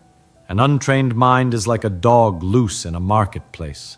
It chases every scent and every sound with no focus, no direction. At the end of the day, it's tired, and it has won nothing. And do you know the hardest part? A mind without a leader convinces the person that this is normal. It manufactures justifications, invents excuses, builds narratives so that the prison feels comfortable. It's the voice that says, "Everyone lives like this. It's no use trying. You weren't born for great things." This is the silent tyranny of a mind without an owner. Now stop and reflect. How many opportunities have you already lost because you believed a sabotaging thought? How many days have you wasted because your own mind convinced you it was better not to act? Those who are commanded by their minds don't truly live. They merely survive, obeying invisible orders. But the good news is, this can change the exact moment you decide to take the helm. The moment you choose to command, the mind stops being a jailer and becomes a servant. Because after all, the mind was never meant to be your enemy. It just needs a leader, and that leader must be you. If you truly want to command your mind, listen carefully to what I'm about to say. The power to command your mind lies in something you do every single day, yet hardly notice. The first key is simple. Realize that your mind is not you. It is like a wild horse, full of power, but without direction. Until you take the reins, it will run wherever it pleases, toward fear, anxiety, distraction, laziness. But when you seize the reins firmly, you choose the path. How do you do that? Picture the scene with me. You wake up and your mind is already shouting, tossing worries, old memories, and thoughts of failure at you. Most people surrender and let the horse bolt. But from today on, you will breathe deeply, close your eyes for a few seconds, and give one clear order. Quiet. I am in command. It seems simple, and that's exactly why it works. The mind obeys those who speak with clarity. Commanding the mind isn't about winning a single battle in one day. It's about building a constant dialogue, as if you were training a stubborn apprentice. In the beginning, it resists. It pushes you back to old habits, to procrastination, to fears. But every time you pull it back into order, it's like laying another brick in the wall of your self-mastery. Think of an archer. He doesn't hit the target with his first arrow. He misses, adjusts, breathes, tries again. Until one day, almost without noticing, his arm, his gaze, and his heart align. The mind works the same way. You don't need to win all at once. You just need to choose not to quit. Now imagine your mind as a river. If you drop any object into it, the current carries it away. That's how random thoughts work. They appear and drag you along. But when you consciously decide to build a bridge over that river, you're no longer carried away by the current. You walk above it. That bridge is built through repetition, through phrases you declare to yourself every single day, through small victories, through firm decisions. And here's the secret that can change everything for you. The mind does not respond to vague orders. If you say, "I think I can," it hears doubt. If you say, "I will do it," it hears certainty. The command must be firm, clear, direct, like a general who does not ask, but commands. And the moment your mind recognizes that firmness, it stops fighting against you and begins fighting for you. Commanding the mind is not about suffocating bad thoughts. It's about transforming them into energy. The fear that once paralyzed you now becomes a sign that you're about to grow. The anxiety that once trapped you now becomes fuel to act. The doubt that once froze you now becomes curiosity to learn. That is the point where you stop being a slave to your mind and become its master. And I want you to keep this within you. Commanding the mind is not about brute force, it's about clarity. It's about telling yourself every single day who you are, what you accept, and where you're going. It's a living practice, a silent discipline, slowly building a fortress no one can invade. Now pay close attention. If you truly want to master your mind, you must understand two simple keys, yet they carry the power to transform inner empires: meditation and writing. Meditation is not about sitting still with your eyes closed, trying not to think of anything. Meditation is, in truth, the supreme training of command. It is you sitting in silence and realizing you are not obligated to follow every thought that appears. It's like watching cars pass on a highway. They go by, but you don't have to jump into every one of them.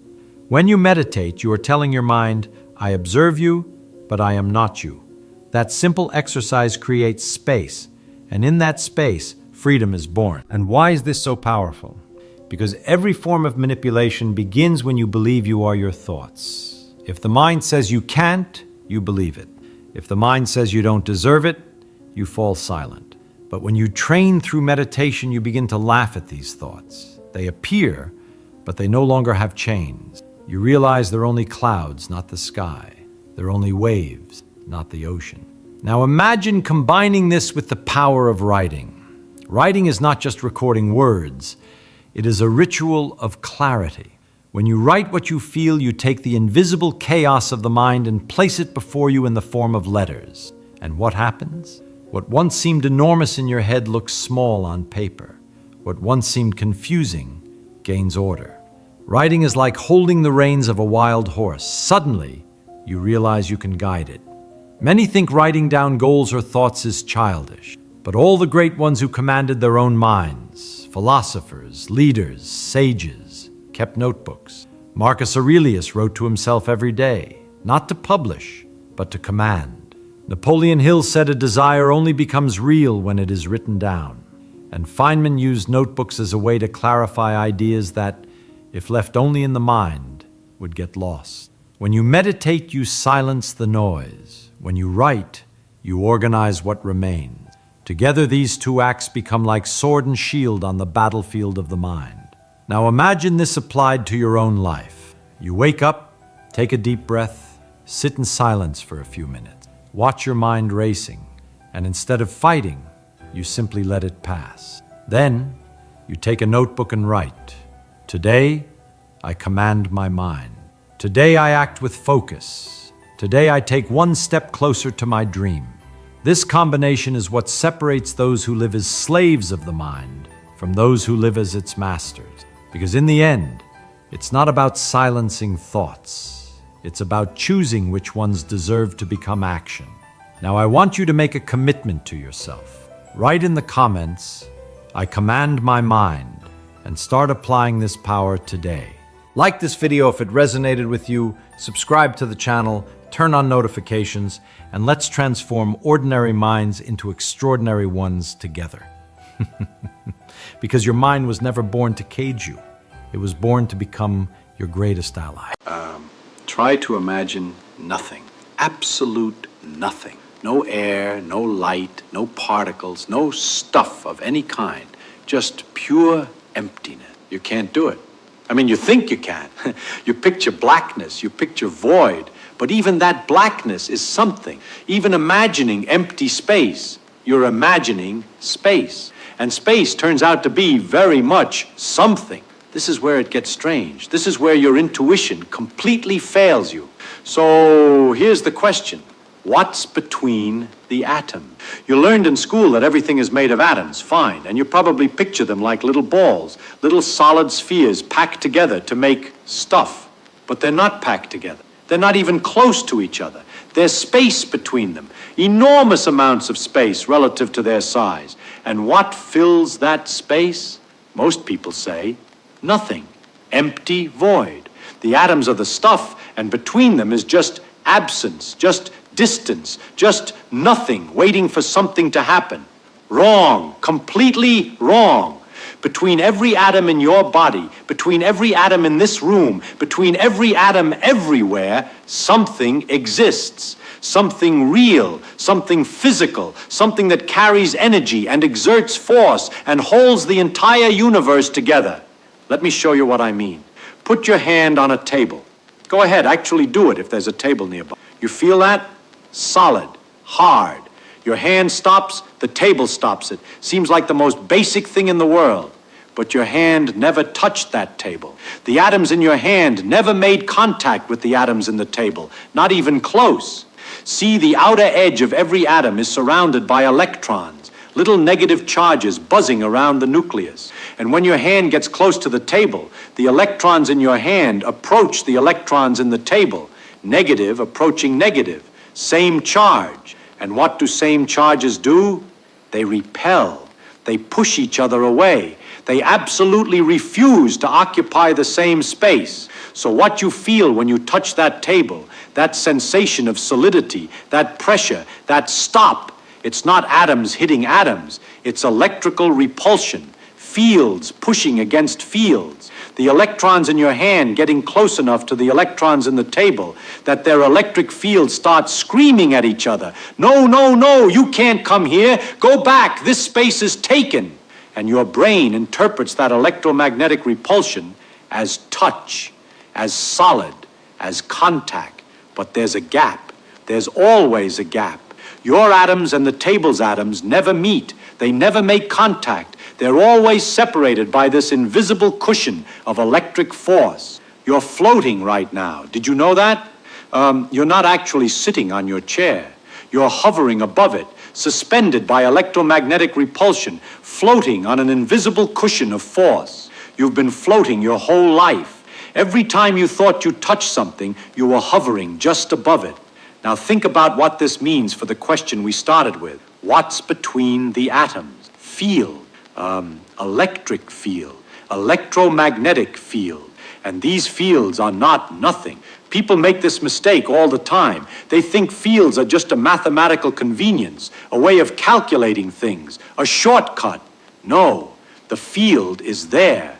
It exists in space. It carries energy. It has momentum. It does things. Every charged particle, every electron, every proton creates an electric field that extends outward in all directions, not just nearby, all the way out, getting weaker with distance, but never quite reaching zero.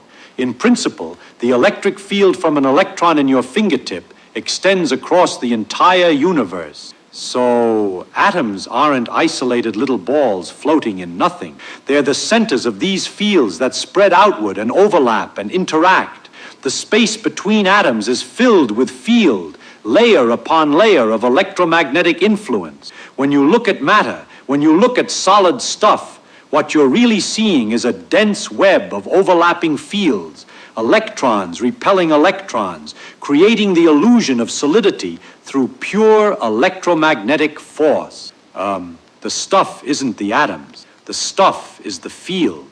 The atoms are just the places where the fields get intense, where the action concentrates, but the fields themselves extend everywhere. Between every atom in your body, right now, fields are pushing and pulling, maintaining structure, holding molecules together, keeping you from collapsing or flying apart. Chemical bonds, the things that hold atoms together into molecules, those are electromagnetic fields doing work. The structure of matter is field structure. So, already the answer to what's between the atoms is not nothing. It's field. It's electromagnetic influence. It's the invisible fabric that makes touching possible by making it impossible. You never touch anything precisely because there's something between you and everything else. And that something is the field. But here's where it gets even stranger. So we've established that the space between atoms is filled with fields, electromagnetic fields reaching out from every charged particle, overlapping, interacting, creating the invisible fabric that holds everything together. But that's not the whole story. That's not even the weird part yet. Let me ask you something. What happens if you remove all the atoms? Not just some of them, all of them. You take a region of space and you pump out every single particle of matter, every atom, every molecule, every speck of dust. You create the most perfect vacuum possible. Now what's there? Nothing, right? That's what vacuum means. That's what empty means. You took everything out, so nothing remains. So, here's the thing. Physics says you're wrong. Nature absolutely refuses to be empty. The universe will not allow true nothingness to exist anywhere, ever, under any circumstances. This comes from quantum mechanics, from something called the uncertainty principle. And look, most people have heard of the uncertainty principle, but they think it's about measurement, about how observing things changes them. That's part of it, but there's something deeper. The uncertainty principle says certain pairs of properties cannot both be exactly determined at the same time. Position and momentum, you can't know both precisely, but also, and this is the important part, energy and time. You cannot have a region of space with exactly zero energy for any extended period. It's forbidden. The mathematics won't allow it. Perfect emptiness would require perfect precision, exactly zero energy.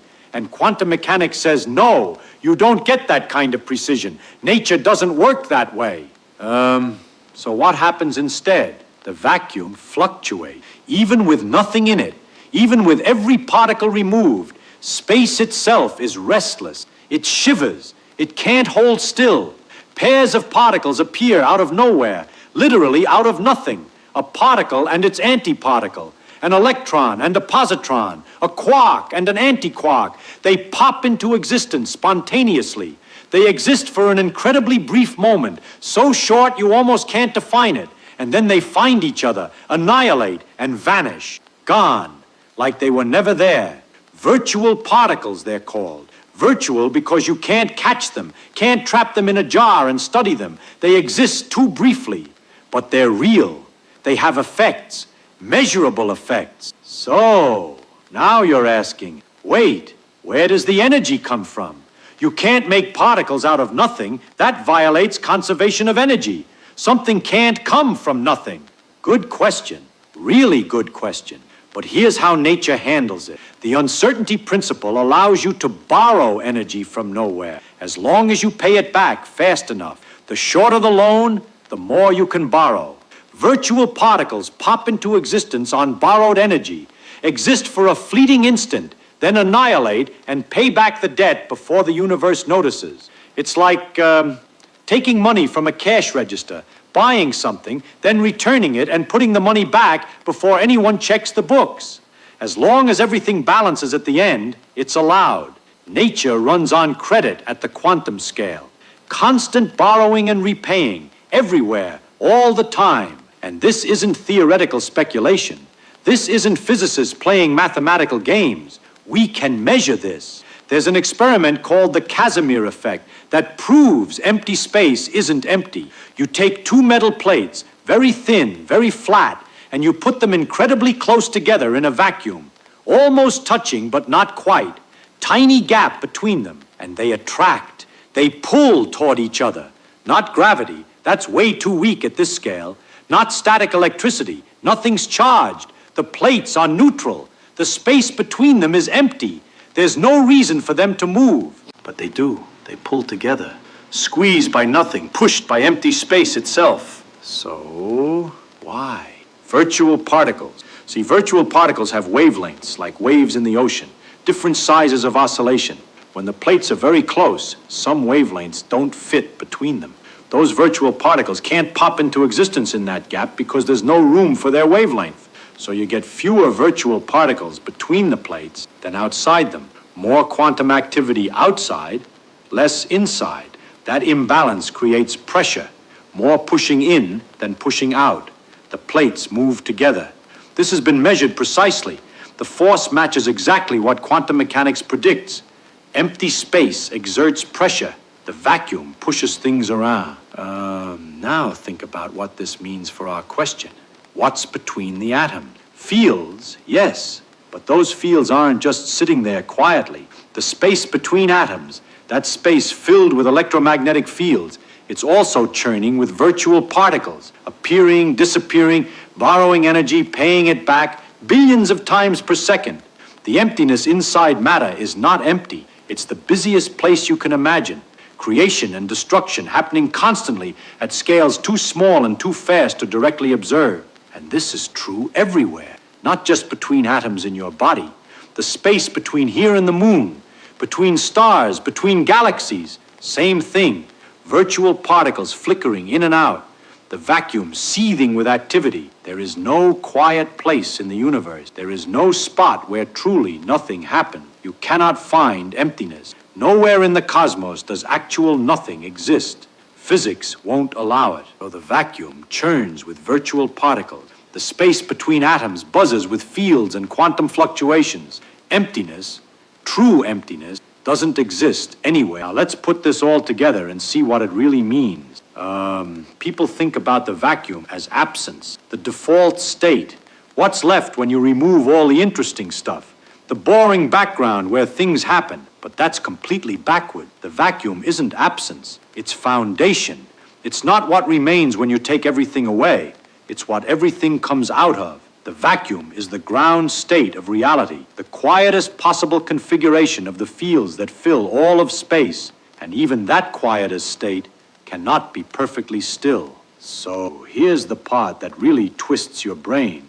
Particles aren't stuff that exists in empty space. Particles are the fields doing something. A particle is just a ripple in a field, an excitation, a place where the field vibrates a little harder than the quiet background hum. The electron isn't a little ball sitting in the electromagnetic field. The electron is the electromagnetic field, bunched up, concentrated, doing something more intense than usual. And those fields exist everywhere, not just where particles are, everywhere. The whole universe is filled with fields, overlapping, extending through all of space. And particles are just the places where those fields get excited. And think about what this means for you, for what you are. You're made of atoms. Those atoms are mostly empty space. But that empty space is filled with fields, and those fields are fluctuating with virtual particles. And the particles themselves, the electrons and quarks that seem so solid, they're just excitations in deeper fields. There's no bottom. There's no foundation. There's no solid stuff that everything else is made of. You zoom in looking for the ultimate substance. The bedrock reality keeps dissolving. Atoms are mostly empty. The empty is full of field. The fields are full of fluctuations. The particles are made of field excitations. Fields all the way down. So, it's like looking for the bottom of a lake and discovering the lake has no bottom. Just water all the way down, getting stranger and darker the deeper you go, but never hitting rock. At some point, you have to accept there is no rock. There's just process, just activity, just things happening. The universe isn't made of stuff, it's made of happening. Matter isn't substance sitting in empty space.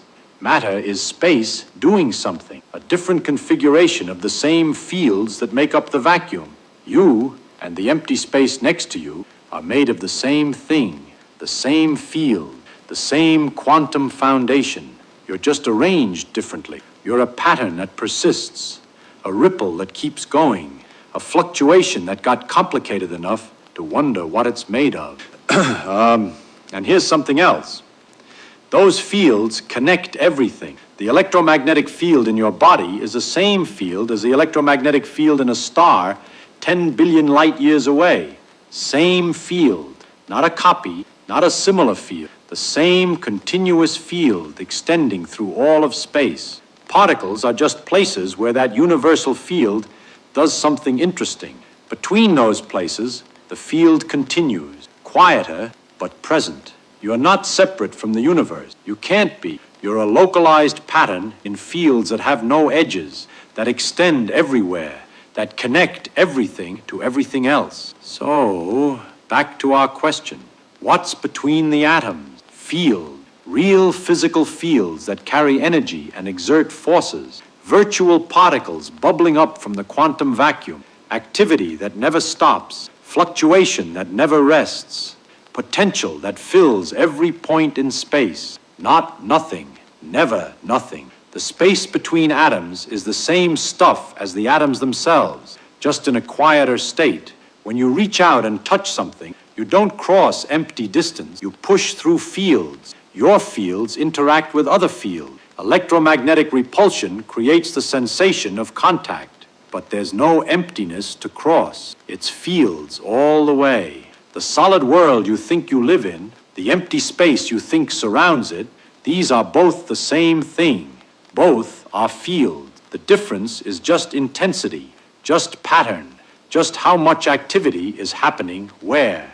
And when you finally get this, when it really sinks in, reality looks different. The world stops being solid objects in empty space. It starts being what it actually is, a web of interacting fields, patterns emerging and dissolving, activity that never stops, no hard edges anywhere, no true emptiness anywhere, everything connected to everything by the very medium it's made of. You're made of that. A brief, complicated ripple in fields that were here before you and will be here after. The space inside you and the space between galaxies is the same space, made of the same fields, doing the same things. The only difference is the pattern. That's the answer. That's what's between the atoms. Not nothing, something. Something that turns out to be the same something that atoms themselves are made of. There is no between, really. There's just field, everywhere, in various states of excitation. And what we call matter is just the excited parts. So, can you imagine nothing now? True nothing? Absolute emptiness? You can't. And now you know why. Because nothing doesn't exist. Never did. The universe is incapable of emptiness. Even the quietest, most remote, most vacant corner of space churns with activity, buzzes with potential, refuses to be still. Reality isn't stuff and void. Reality is field. The field is everywhere, and everywhere, always, something is happening. That's what's between the atoms. That's what's between everything. And once you see it, you can't unsee it. The solid world dissolves into shimmering activity, and emptiness reveals itself as the busiest place of all.